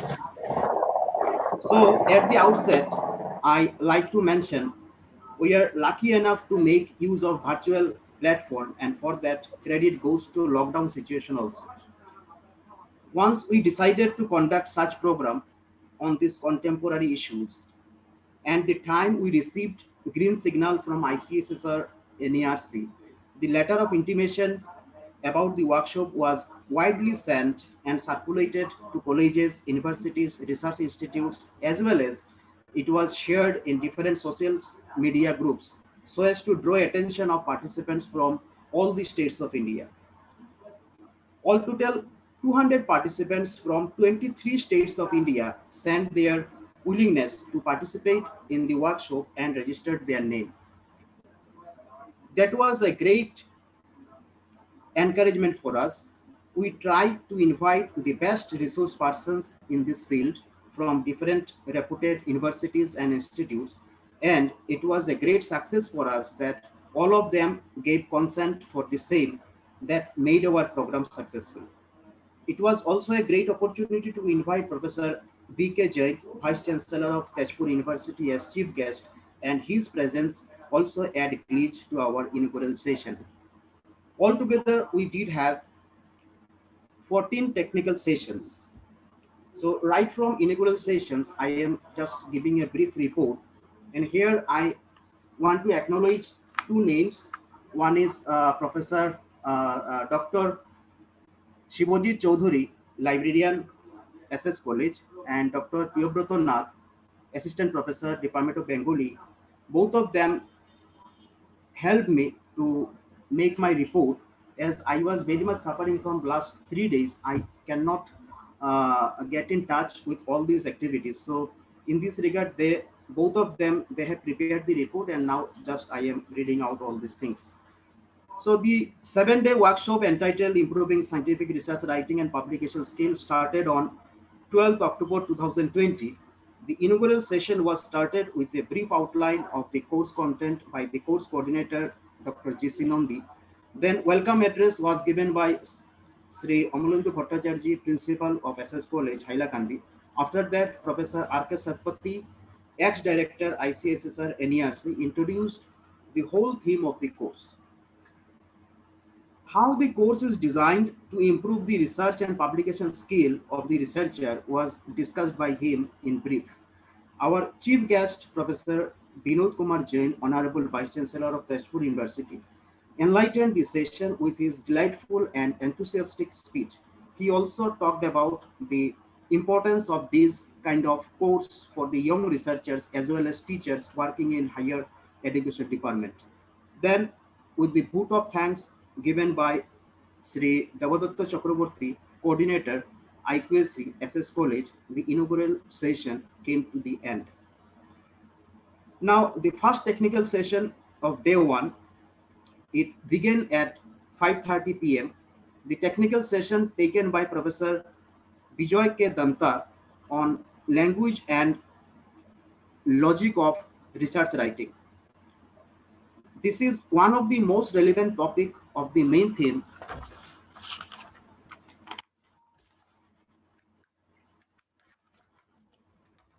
of the course. He started from the discussion of the main ideas of research And then he emphasized on the importance of the title, introduction, statement of the problem, and the other important things that are very much related to a quality research writing. As a whole, it was a very informative and interactive session. We face many challenges in writing a research paper, but there are ways to overcome these challenges too. Professor B. Panda delivered his lecture on the ways how to overcome the challenges in research writing. He discussed how to write a good thesis, and for that, a researcher must find out the research problem, and then he or she must organize the chapters. Later on, he discussed on improvement of writing style, correction of spelling, etc. Then going to the day 2 session. In day 2, our first technical session, the technical session of second day commenced with the lecture of Dr. Sanjay Kumar. He talked on dynamics of research paper, survey paper, review paper, and case study. During his lecture, he discussed the evaluation of ideas and the dynamics of the research community that can be studied using the scientific articles. Scientific research also requires an understanding of more than just the tools, the topics of discussion or citation, links between articles which have been used in the previous work to study trend and impact of articles. He also elaborated how to conduct a survey or case study during research work. The second technical session was one of the most attractive and interactive sessions of the workshop, where Professor H. Srikant shared his view on the structure of research paper, the important features during the research like writing of a good title, abstract, conclusion, all are discussed by him in a very smooth and lucid manner. Then in day 3, the first technical session of the workshop was delivered by Professor J.K. Mandal. He briefed about the various types of research, process of conducting research, and highlighted the need and importance of research report writing, publishing, and acquiring intellectual right of it. He provided an in-depth knowledge of the components of research, report writing such as title, abstract, introduction, review of literature, methods, results, conclusions, and discussions and references, etc. He gave an overview of the uh, Jotero reference management tool and Scholarly online summarizing tool. He also shared his practical experience as a reviewer and editor of various journals and urged that every higher educational institute should establish the mechanism to enhance awareness, promote academic integrity, and to prevent plagiarism.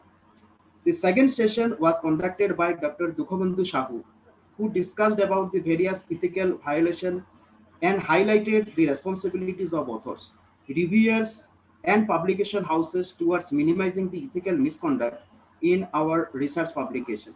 He explained the various types of plagiarism found in research publication, such as word to word, paraphrase, secondary sources, and self-plagiarism. He mentioned that plagiarism found in research publication, plagiarism both intentional and unintentional. He also guided on how to avoid plagiarism through a set of guidelines which needs to strictly follow, and suggested to use online tools available for testing and detecting plagiarism. Then going to day 4, the fourth day of the workshop started with a very enriching lecture of Professor Niranjan Roy, Department of Economics, Assam University, on requisite and process of publication of conference proceedings and edited books. He briefed about the different types of conferences, seminar, and workshop. He discussed in detail the Bloom's taxonomy in the context of publishing, its different domains and various stages. In the second session, Dr. Abhijit Devnath discussed the selection of an appropriate journal for publishing manuscript. He discussed about the features of a good journal and right journal, the difference between the two types of journals, and benefits of publishing in a right journals. He provided a brief introduction about the different categories of journals listed in UGC care list. Then in day 5, the 5th day of the workshop commenced with a very informative session by Professor H. Askari, who elaborately discussed the step-to-step process of manuscript publishing in scholarly journals. He emphasized that proper planning has to be made while preparing the manuscript and submitting the same to a suitable journal which matches the area or scope so as to increase the chance of acceptance. The next session had been taken by Dr. M. Iqbal, who mainly discussed about UGC care, its background, objectives, needs, organization, and structure.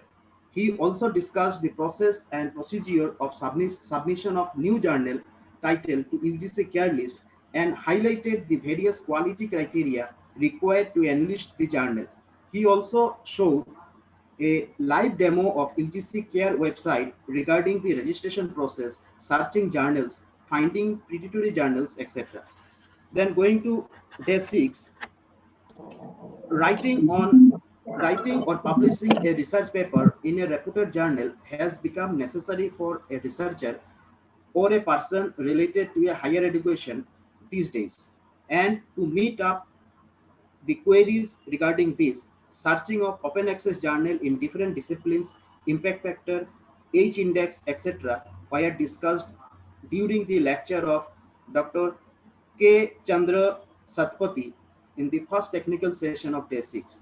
He elaborated what is I-10 index, impact factor, how to improve citation matrices, and how to enhance web reference, and many more things regarding the journal nowadays.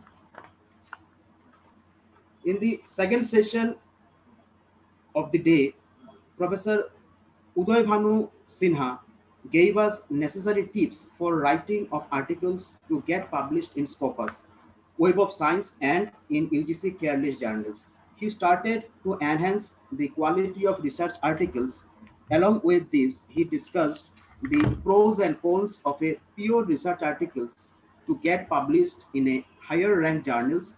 As a whole, the session was very informative one. Now coming to the day 7, the first technical session was taken by Professor Dhananjay Singh on the topic tips for writing research paper in humanities. Professor D. Singh, he mentioned social science research is based on solid framework, that is based on absolute observation or scientific observation. Along with this, he mentioned that the scientific framework of research writing in humanities that is also followed, and he mentioned all the criterias or scientific framework of research writing in humanities. He mentioned the story of research personality, how they carry research in their field.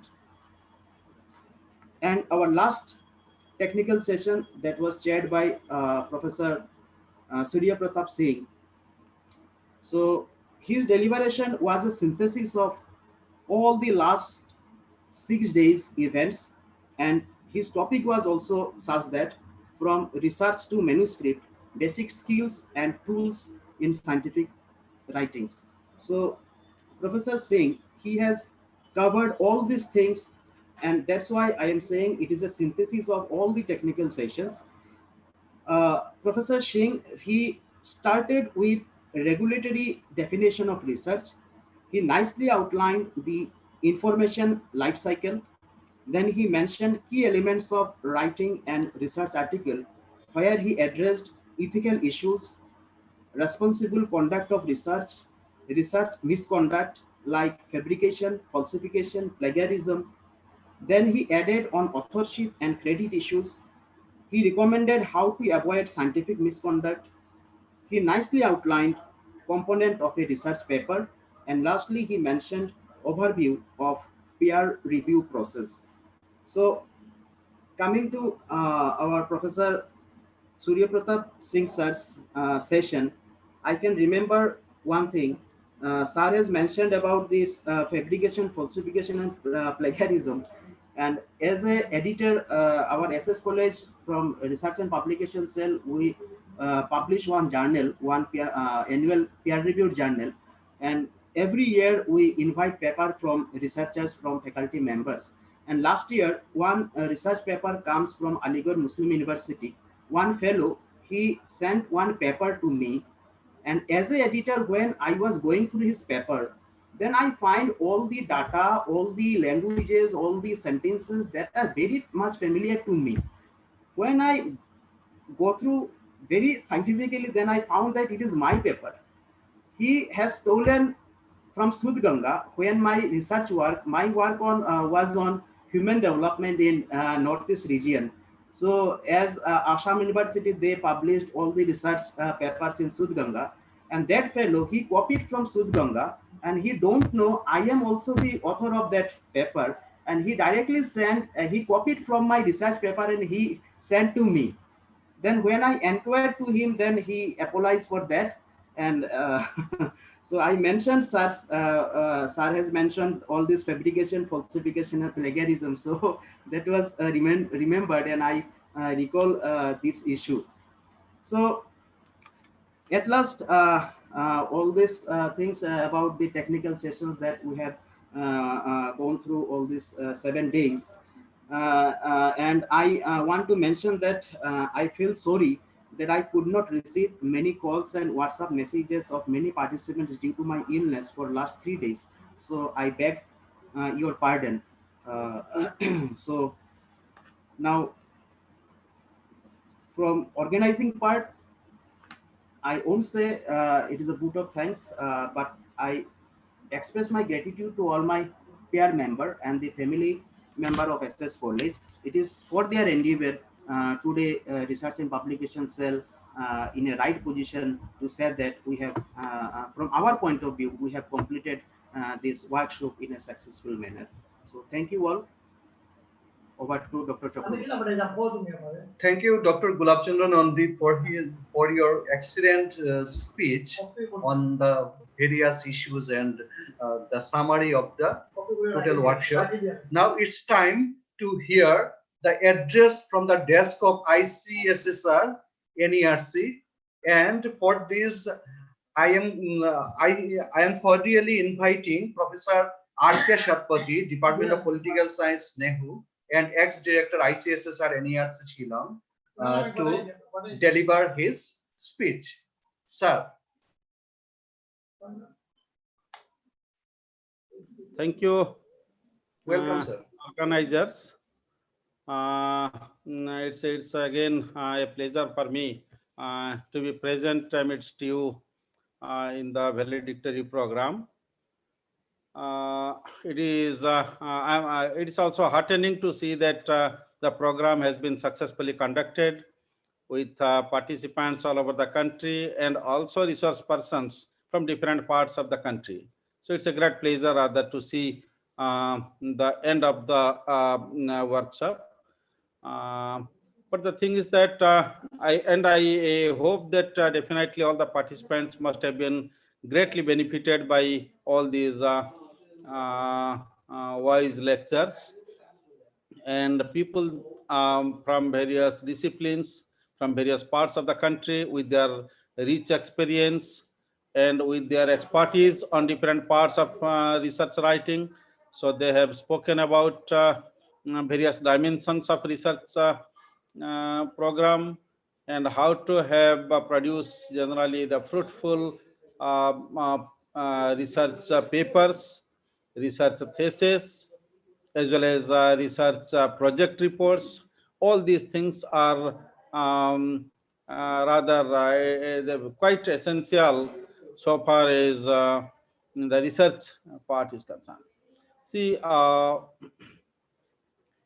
writing is something people they say that people they believe that no, this is an art, this is a talent, but I believe that it's a matter of cultivation, how you cultivate it, how you develop your interest in writing. It all depends upon that. And once you develop that instinct, I know that some people generally it's a their routine habit. Every day they have to write 5 pages or 10 pages every day. those professional writers. And also I know some people, they always, because in those earlier days where this laptop and mobile phones were not very common, so they were with their notebooks and everything with pen. So whenever and wherever they go, they used to jot down some points, and then after coming home, they try to expand the ideas. See, ideas spur at the moment. It's some sort of spur of the moment, some ideas come and it disappears. A serious person is he who generally tries to retain those spur movement. What is that idea? How to again carry forward that idea to meaningful study, meaningful research. So see that as I always used to tell my students also. So human mind is always inquisitive, but most of us, we tend to forget about those inquisitive qualities. We are not very serious. We don't like to retain those inquisitive things. But there are few people only, those are very serious about that. They try to give a proper shape, material, you can say materialize all those ideas and thoughts, and they are the, you can say that, great people. So what I have been telling is that, so while doing this research, it must come from inside. It's not that because I am a teacher, I am a lecturer here, I have to produce 5 articles in order to, for my promotion. So that becomes a commercial one. That becomes a commercial one. The present focus on those, because I was also partly I was a critic of those academic score, that you have to, so how much score you are getting, and based on that score, you have to do it. I used to argue that Amartya Sen's article and also an ordinary person's article will not have any difference, because so far as when it is transformed into the numbers, so both will they get the same number. But the thing is that it's not the question of number. People, they are forced to write now because of their academic promotion, and that is there. But because of the forced writing, there are commercial writings also. People, they write sometimes so, because I know that we used to publish that Men and Society journal in our ICSR, and still I am editing also one more issue. I will continue to edit. But I have been seeing that the quality of writing also, because it's not that you are writing, there are very few writing which comes from inside. You feel the urge that I must write an article, and I am interested in doing something, some research in that. That's a very, and that speaks about their originality. But otherwise, what happened, because I have to, for my promotion, I have to write an article, cut and paste and all those things I used to do, and then I used to produce some articles. So that becomes a problem. And when I have been, because I was there in many, you can say that selection committee, and many that selection procedures also, when I was trying to scrutinize all those research papers and writings, that I have seen. And plagiarization, of course, now it is a good thing that they have been doing it. But this is not the solution. This is not the solution, because many articles which are, there are a lot of drawbacks and limitations also of that government's that plagiarization, anti-plagiarization drive. There are some certain limitations, though UGC is very strict on this, but there are certain loopholes in which people generally they try to take shelter. But the thing is that scientific writing and research writing, if you want to make it productive, you must undergo the serious process. And I hope that all those ex-participants, they must have spoken, because the researcher has to undergo those different stages or different process before producing that paper or before producing that thesis. And that process is very important. That process is very important, and unless you pass through this process, your output will not be up to your satisfaction. So I urge upon all the participants that while doing research, they must take it as their area of interest. They should not be forced to produce an article or produce a writing. Rather, it must come from inside, so that the quality of you write less. I have no, because it's not necessary that you have to write 5 articles, 10 articles in a year. 2 articles you produce, but if the quality of those articles are good, and it is something very productive, and it is something very original and innovative, that itself will give you a lot of reputation. Writing just for the sake of writing doesn't serve the purpose. So that is what I expect from all the participants, and they must have been benefited by all that lectures. And I hope that organizers also must have kept all those things recorded, because I'm seeing that all the proceedings are being recorded. That is a good thing, so that on demand, or even some of the participants at later stage, they may need all those lectures. So that itself also will be beneficial. So thank you all. So I hope that you have served the purpose, you have achieved the objective, and from ICSSR NERC and on my behalf, I congratulate you all for the success of this program. Thank you very much. Thank you very much, Professor R.K. Shatpathy, for your beautiful talk, nice talk on full of informations.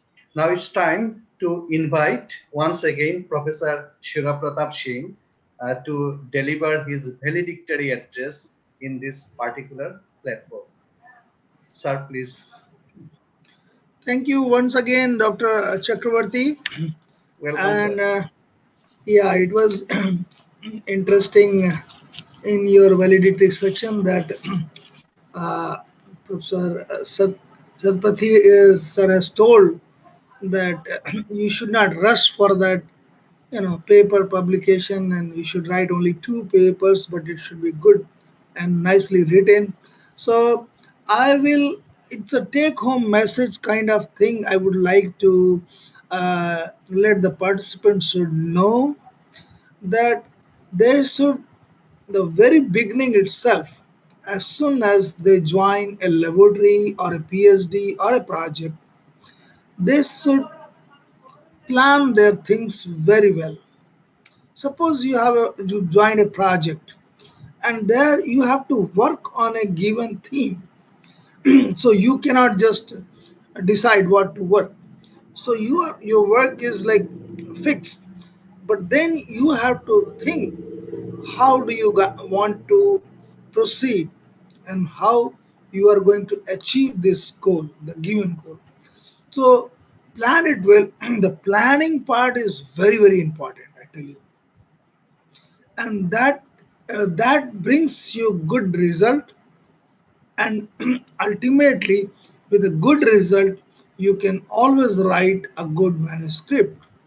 But yes, again, I will refer to Professor Satpathy, that he mentioned the writing part should come from inside. Because unless it comes from inside, this is hard to write. So you should have a frame of the work which you have been doing for, say, over a period of 1 or 2 years. So you should keep reading regularly all those articles related to your work and things, which ac- get accumulated in your mind. So your brain is full of those different article and things. So once you are done with the work, you have some data. So now you can organize all your thought at one place. You have to write couple of times maybe. So first you write a rough one. So now we don't have that pen and paper thing, which we used to do that. for your thesis and all. I have to write like all those papers, and my supervisor has to check. He used to check, and three writings: first writing, second writing, and third time. All those corrections then we used to incorporate. So now everything is easy. You take a laptop, you take a computer, start writing an idea, and there are all word corrections and things like that. So organize your thought, sit with your laptop or computer, whatever it is, and start writing it. It might take a week or 10 days, but the knowledge, the information which you have collected over the period during your research, during your work, it all gets accumulated, and you can put it in the form in words, in the form of words and article, and that will really a good one, a good manuscript, a good paper. So that's what he was referring. I mean, it should come from inside. So once you write like this, accumulate your accumulated idea, not just taking reading somebody's paper and copying it a little part like a paragraph and putting it your own. So then it will lead to your plague and a lot of other problems. And as Dr. Gulab has told that someone has copied whole of his paper and sent it to him itself. So what worse than this? You don't know who is your reviewer, and you are copying his own work, his own work, and sending it to him. That's a real messy situation. So so we should avoid all those things, and it has the best planning. Like if your planning is good, execution will definitely will be good. So planning part is very very important. You take time once you join a lab, once you join a project. Tell your supervisor that, sir, I want to read this first about it. What is this project about? Discuss with the people in the lab, people with your mentor, and all that, and try to understand well and engross it, and then start working based on your planning, and get, I mean, try to get accumulate, try to accumulate all those information and papers related to your work. Like sometime, as the other student was asking, we don't have much data in the area of the research where you are working. So how do you write that? So the only best way is to keep reading any new article, if not on that topic, related to that. So accumulate it in your mind, and if you write it in your own words, it will never be a plague. And I will quote about this our Bharat Ratna. He belonged to BH, but he studied in BHU. CNR Rao Sahab.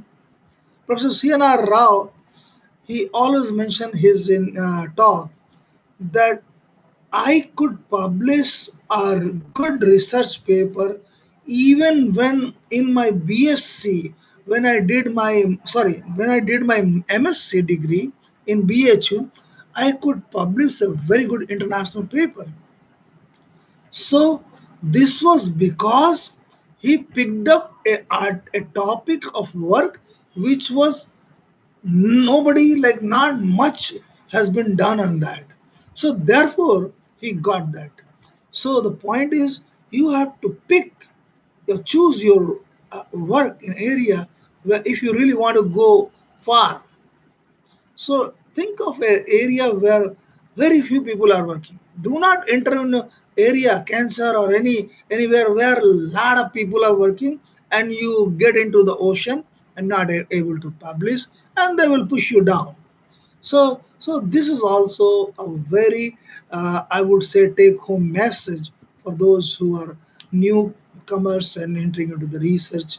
So with these words, I will stop my words, and I mean, congratulate all of you for such a nice workshop and webinar. and I will definitely would like to congratulate the organizer, yeah, and Professor, Dr. Chakravarti and Dr. Gulab and everybody for this, and of course, principal of this college. So without his support and help, it was all impossible. So once again, thank you all.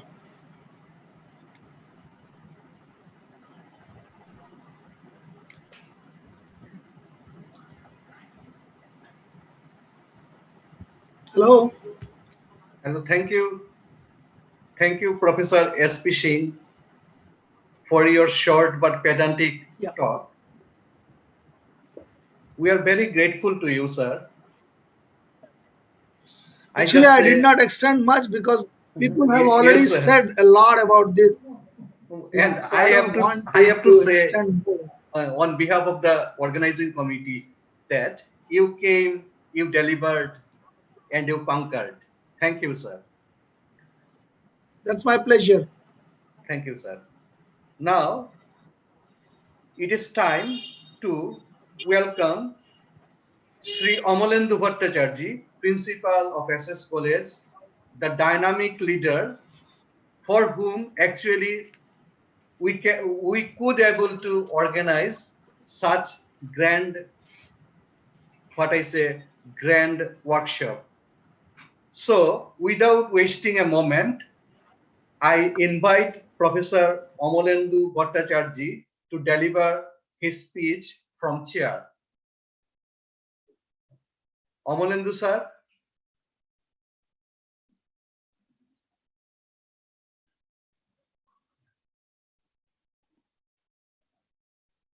Professor Amalendu Bhattacharjee, are you here, sir?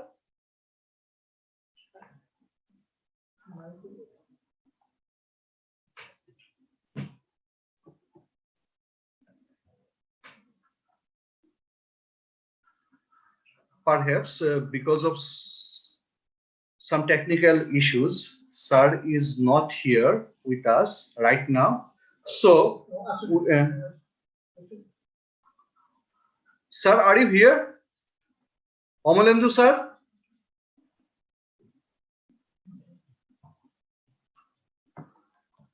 So we can move to the next item of this valedictory session. And this is nothing but the feedback or experience sharing from the participants. And some of the participants actually wished to share their experiences.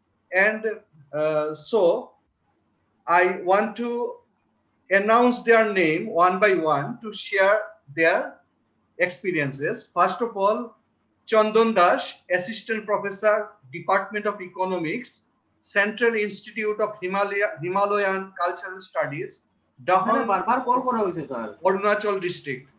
Chandan Das, please.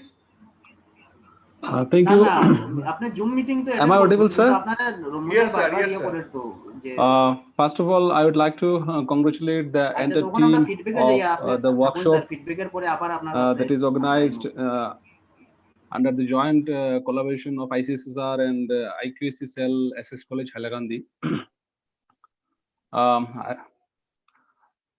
Since it is a very week-long workshops in online platform, we have seen that very much programs and courses are going on starting from the pandemic to till date.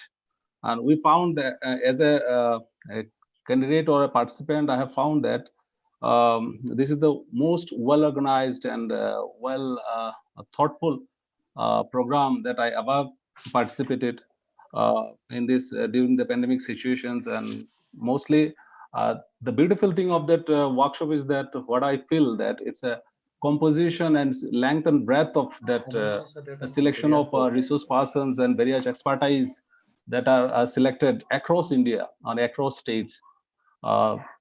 I have seen that in this 7 days week-long program, almost 10 professors of very dignitary professors and mostly and most importantly that the words of Honorable Vice Chancellor of Teshwar University, who is the most prestigious and renowned university in Northeast India.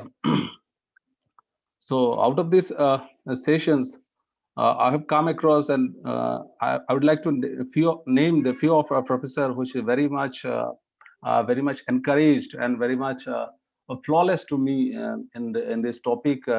What I'd like to mention, although all of these professors are very much beautifully choreographed and organize their lectures, some of them are that Professor H. Srikant Nehu and Dr. D. Shahu from IIT Bhubaneswar, Askari sir, then Manwar Iqbal sir, then E.V. Shina sir from Delhi School of Economics, such a prestigious institutes, then S.P. Singh sir from BHU, and then obviously ISI Kolkata Chief Librarian, that is Kishore Chandra Satpathy sir. So all this process, what I feel that as a researcher, we have to be being novel to our professions, and we should plan and coordinate well before writing anything. And if we are very much novel to ourselves when I write something, then it will definitely give us a result. So with these few words, I would like to congratulate all the participants and the whole team of SH College and ICCR for funding such a nicely and beautifully organized program. And thank you to all, and have a good night to all.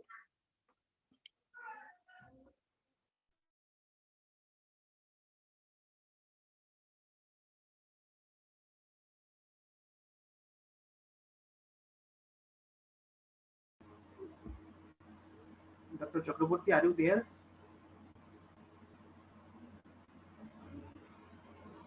Dr. Chakraborty? Oh, yes. Yes, yes, I am here. Now, I want to invite Dr. Sunita, Associate Professor in Commerce, Dowlatram College, University of Delhi, to share her experience. Very warm good evening to esteemed organizers, profound speakers, and my fellow participants. As being told, I'm Dr. Sunita, an Associate Professor in Commerce in Dowlatram College, which is a constituent college of University of Delhi. At the outset, this online workshop, rather it should be called FDP, Faculty Development Program, has been very well organized, was technically glitch-free, and had 100% enriching contents from seasoned resourceful speakers.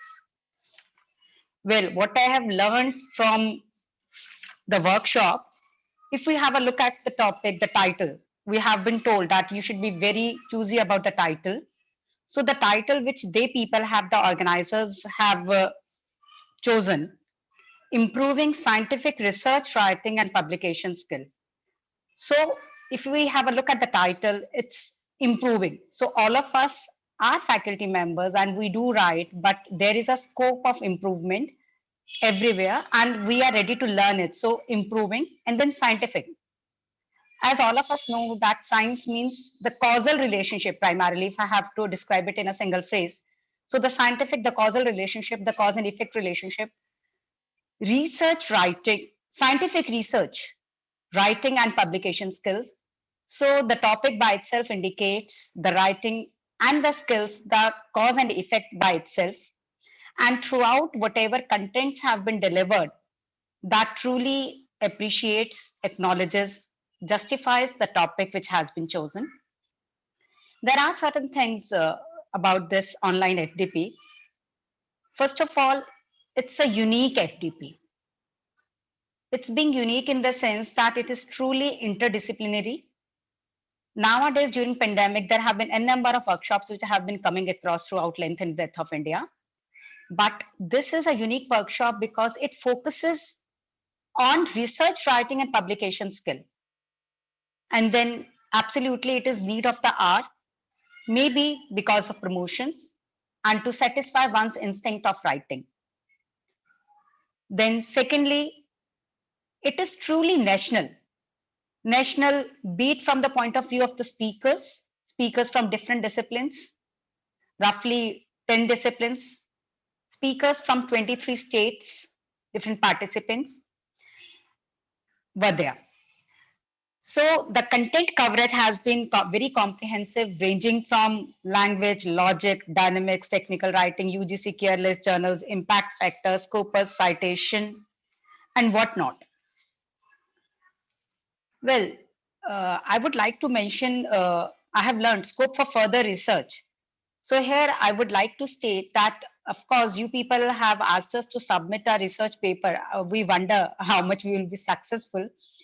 But I seriously suggest, if it is possible, that we could have mentorship from some of the seasoned speakers, if they could spare some valuable time and some of the participants are interested.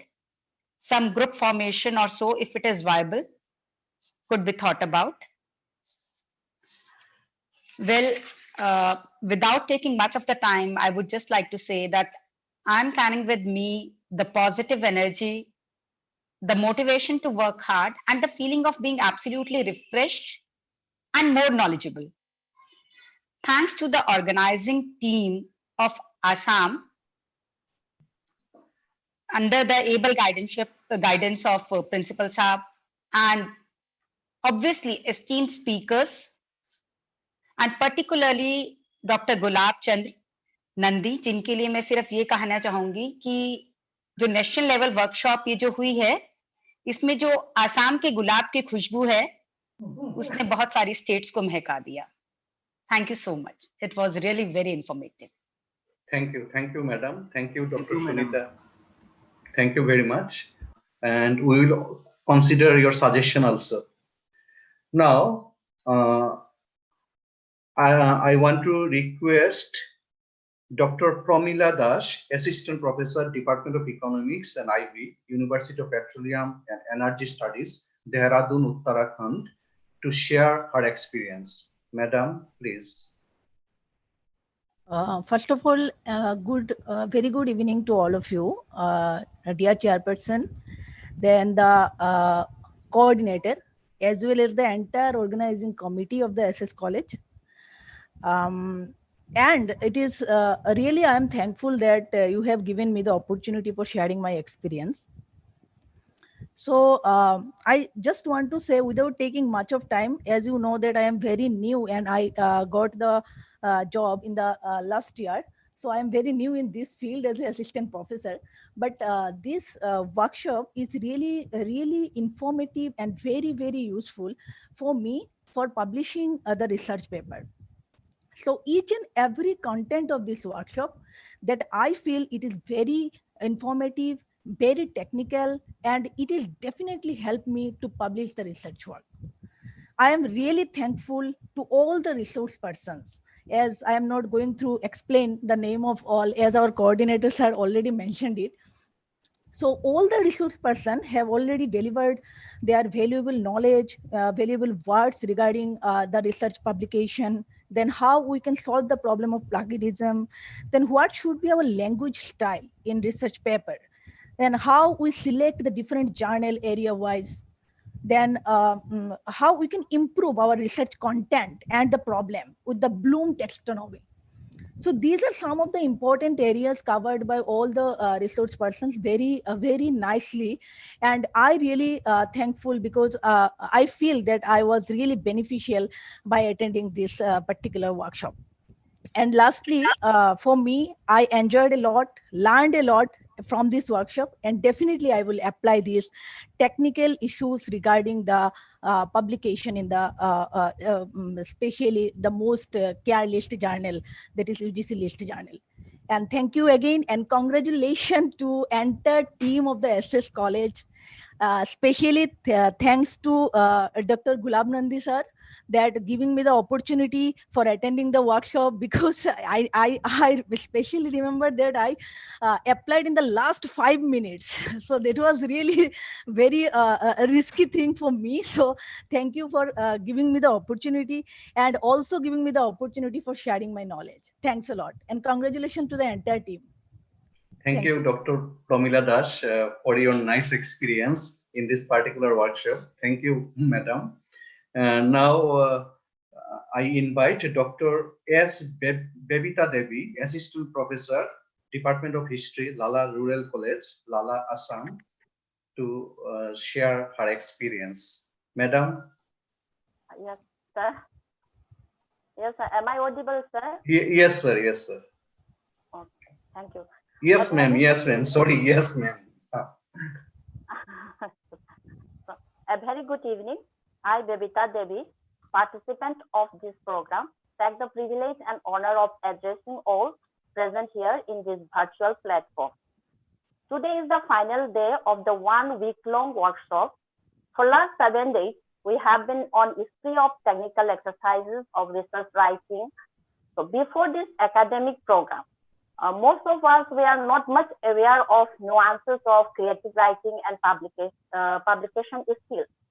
So this workshop has come up as a blessing for us, and I would like to say that it has opened up a new vista, the world of scientific research writing.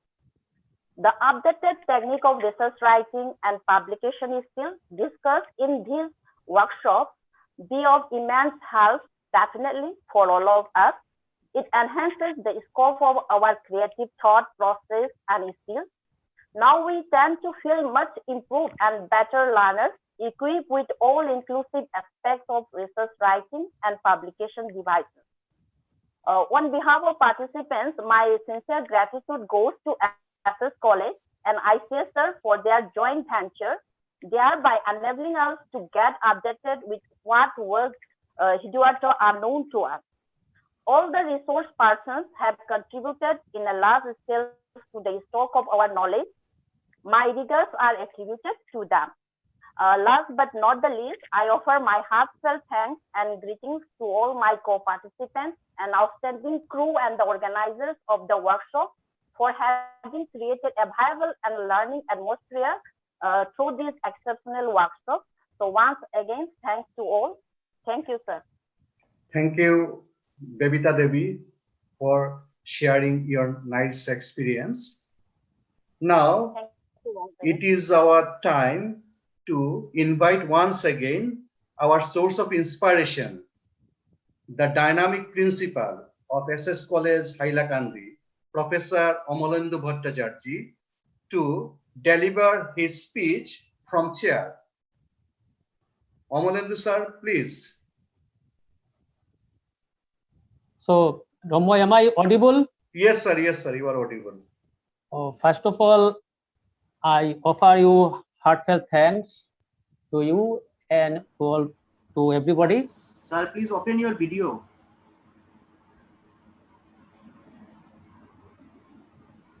You are audible but not visible. Okay, trying, but audio is disturbing. Okay, sir, you continue. Okay, I'm trying again.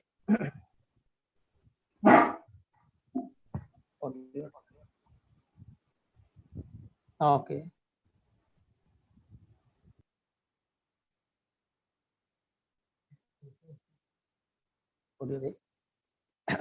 Okay. Ramya, You are visible. am I audible? You are Am I audible as audible? well as visible, sir. Okay, Yes, thank sir. you. Audible, visible.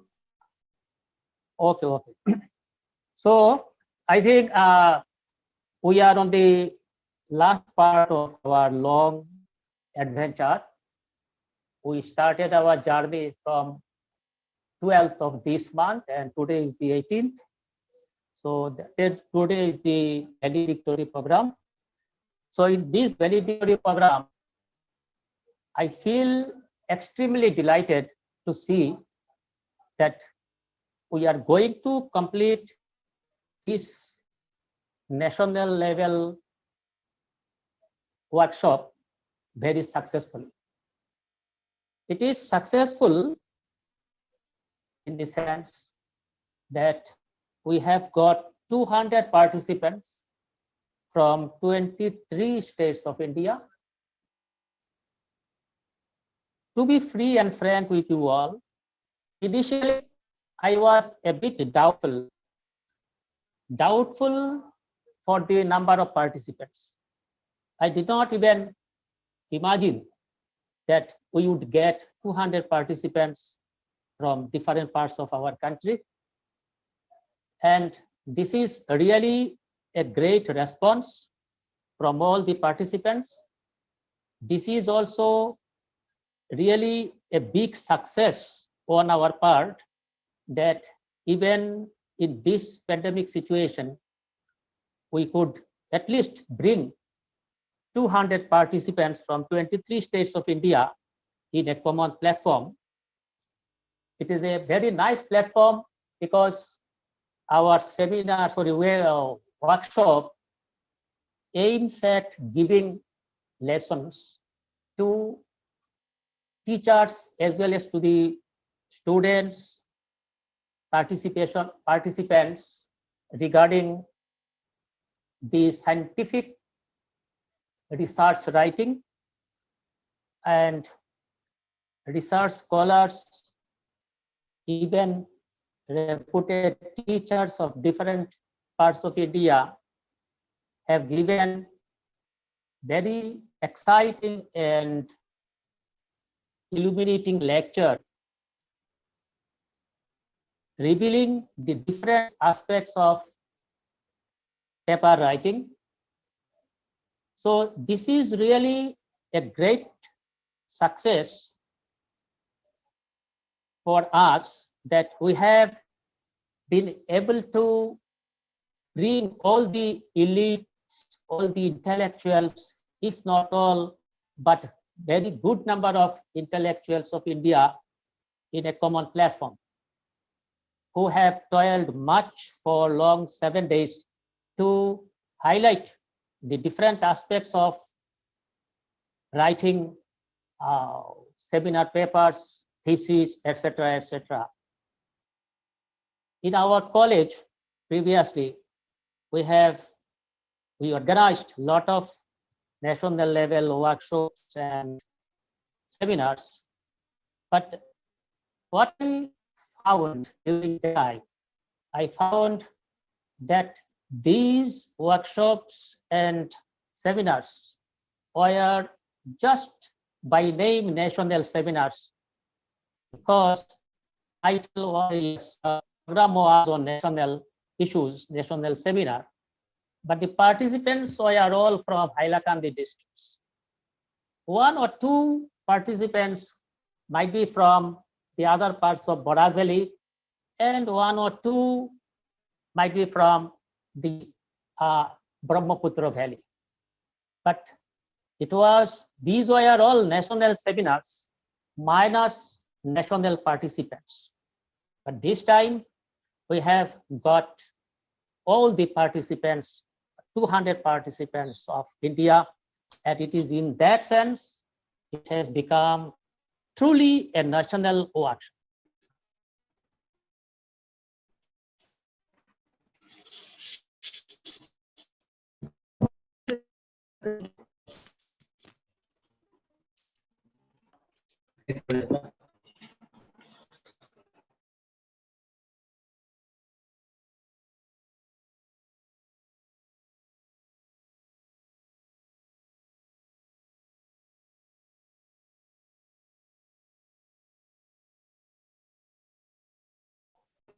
Sir Amalendu sir.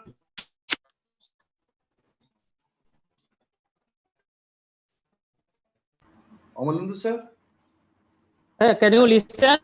Yes sir. Yes sir. Yes. Yes sir. So yes, I am getting disturbed by the network.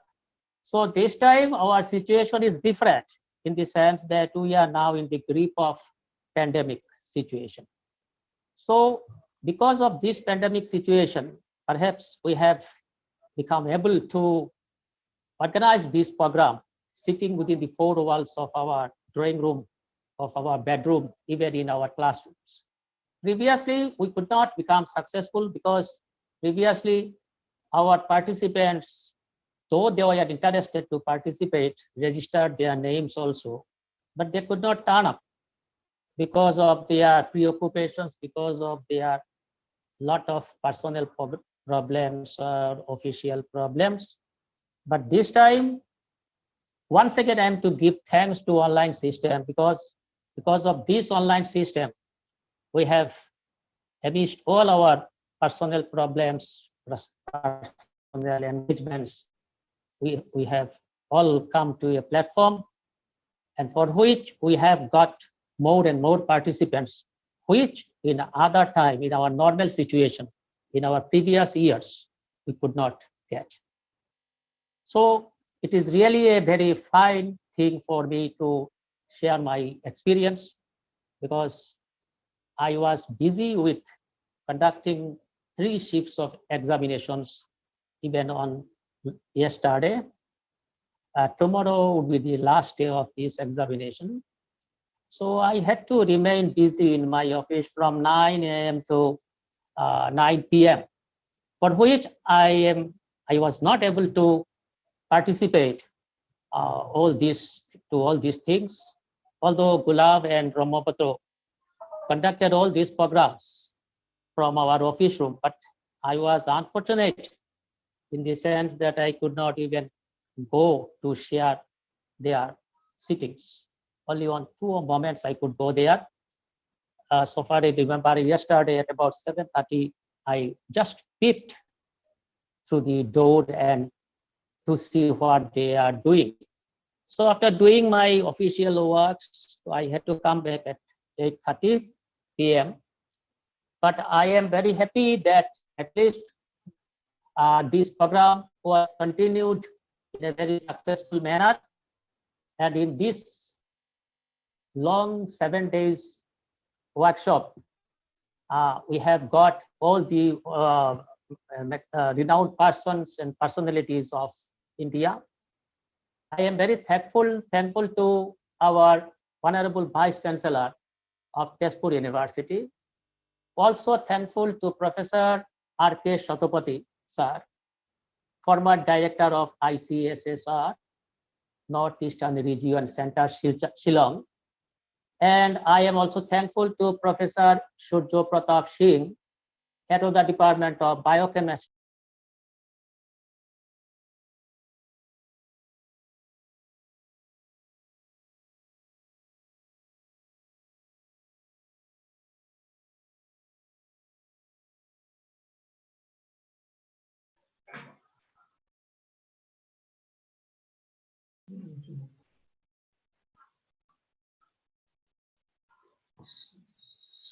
Hello? Sir, you are not audible, sir. Omalandu, sir. Am I audible now? Yes, am I sir. audible now? Yes, sir. Yes, sir. Yes.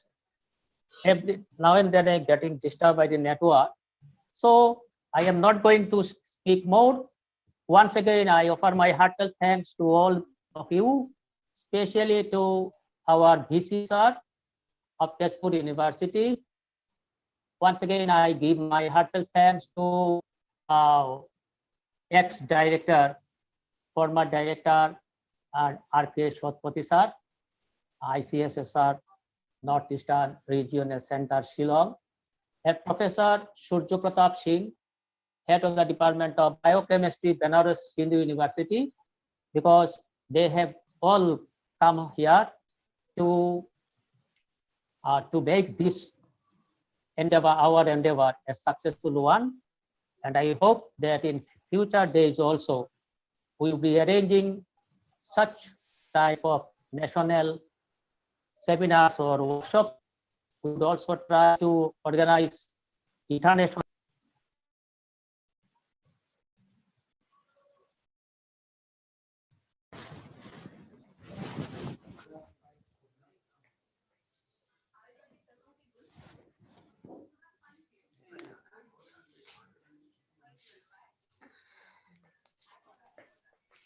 Sir. Omalandu, sir. Omalandu, sir. Oh. Omalandu, sir. Hello, mom. Yes, sir. Okay. Sir. Okay. So I am not going to speak more. Okay, sir. Okay, sir. I think in future days, we would try our best to organize workshop. Okay, sir. Okay, sir. Thank possible, you. Okay. Thank you. Thank you very much, Thank sir. you very much. You are to come once again after coordinator's announcement to formally actually conclude the session. You are to come once again, sir. Okay, So okay. please bear with us. Okay, okay. Thank you. Now, Okay, thank you. now I am to request Dr. Jogeshwar Dev, Associate Professor, Department of Political Science and the active member of the organizing committee, to deliver his vote of thanks. Dr. Jogeshwar sir. Am I audible? Am I audible? No, sir. Am I audible? Hello. Yes, sir. From here you are audible, but our Chakraborty sir cannot hear you. Good evening to all. Yes, audible.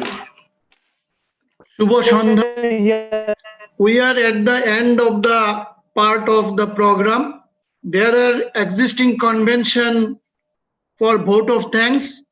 On behalf of Research and Publication Cell IQSC SS College, I am Jogeshwar Dev to stand to convey heartfelt thanks to distinguished guests and other.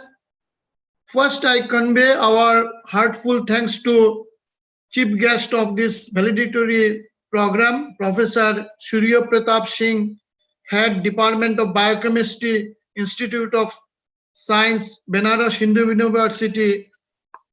I convey my gratitude to Professor R.K. Setapati, ex-director ICCSR, NERC Shillong.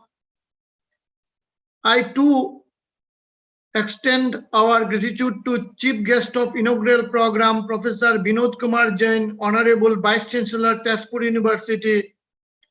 I convey thanks to Professor Amalendu Bhattacharya, Principal in charge, SS College, my colleagues, organizing committee, and specially thanks Dr. Ramabhato Chakraborty and Gulab Chandra Nandi for organizing such a effective and beneficiary for future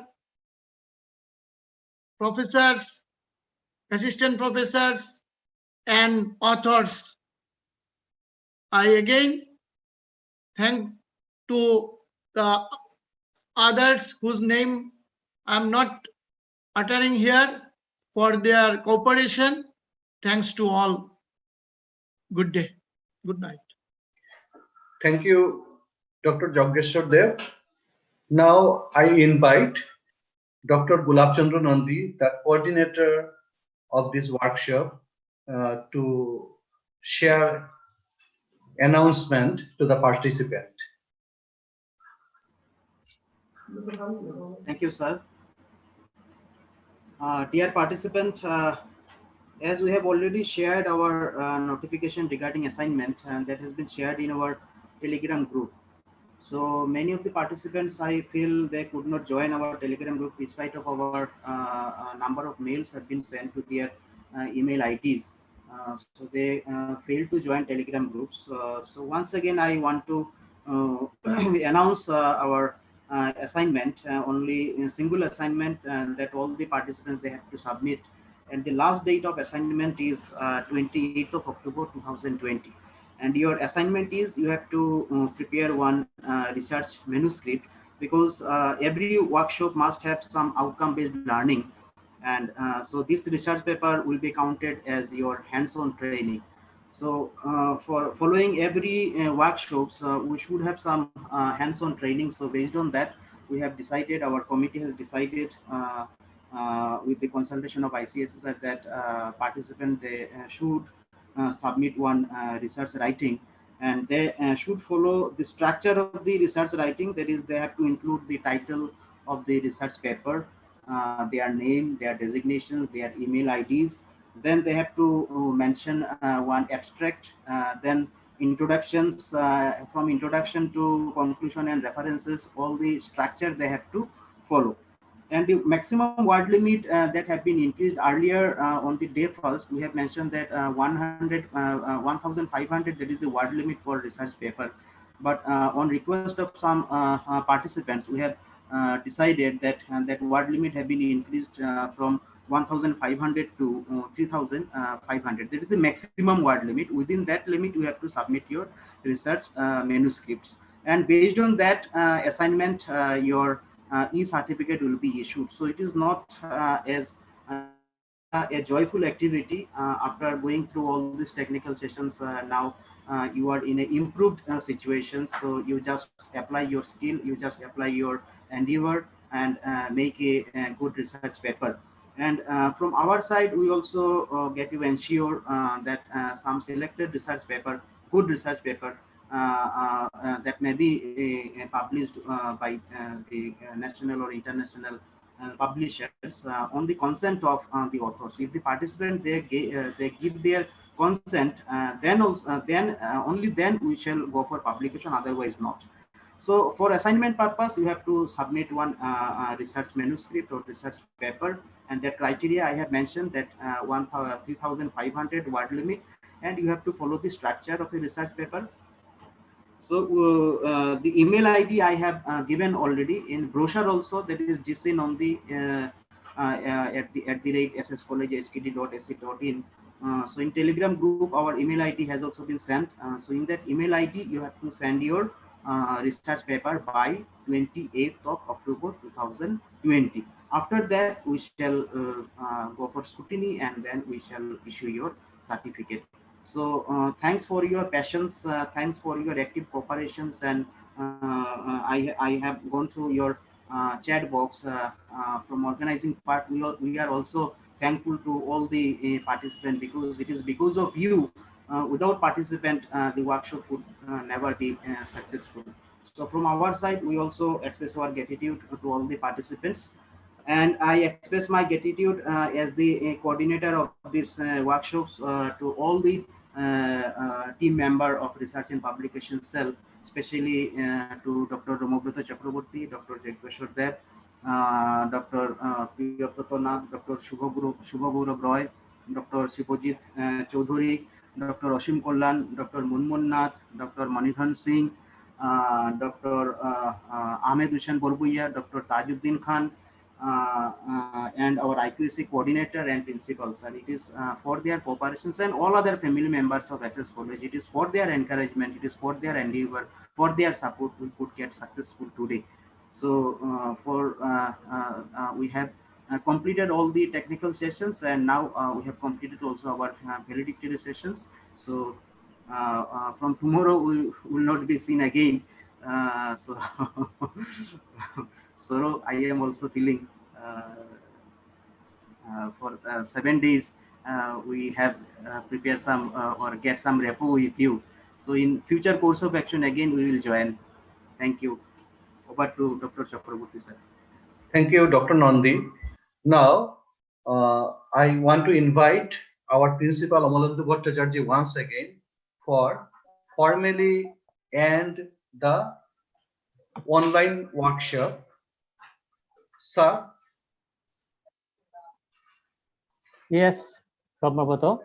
Yes, sir. So Please. it is very much, it is a formal duty on the part of chairperson to declare the end of the session. So from my chair, I, with lot of hopes, lot of gratitude to all, I do hereby declare the end of this long 7 days workshop. I am hopeful that in future days we would be arranging such type of workshop for the betterment of our researchers, for the betterment of students as well as the teachers. So with these few words, once again, I take leave from you all, declaring the end of tonight's, the end of this valedictory program. Thank you. Good night. Thank you, sir. And from the capacity of host, I bestow my heartfelt gratitude to all the members of the organizing committee as well as esteemed participants from all over India in this virtual platform. So after hectic 7 days technical sessions, everything is over now. So good night and have a nice dream.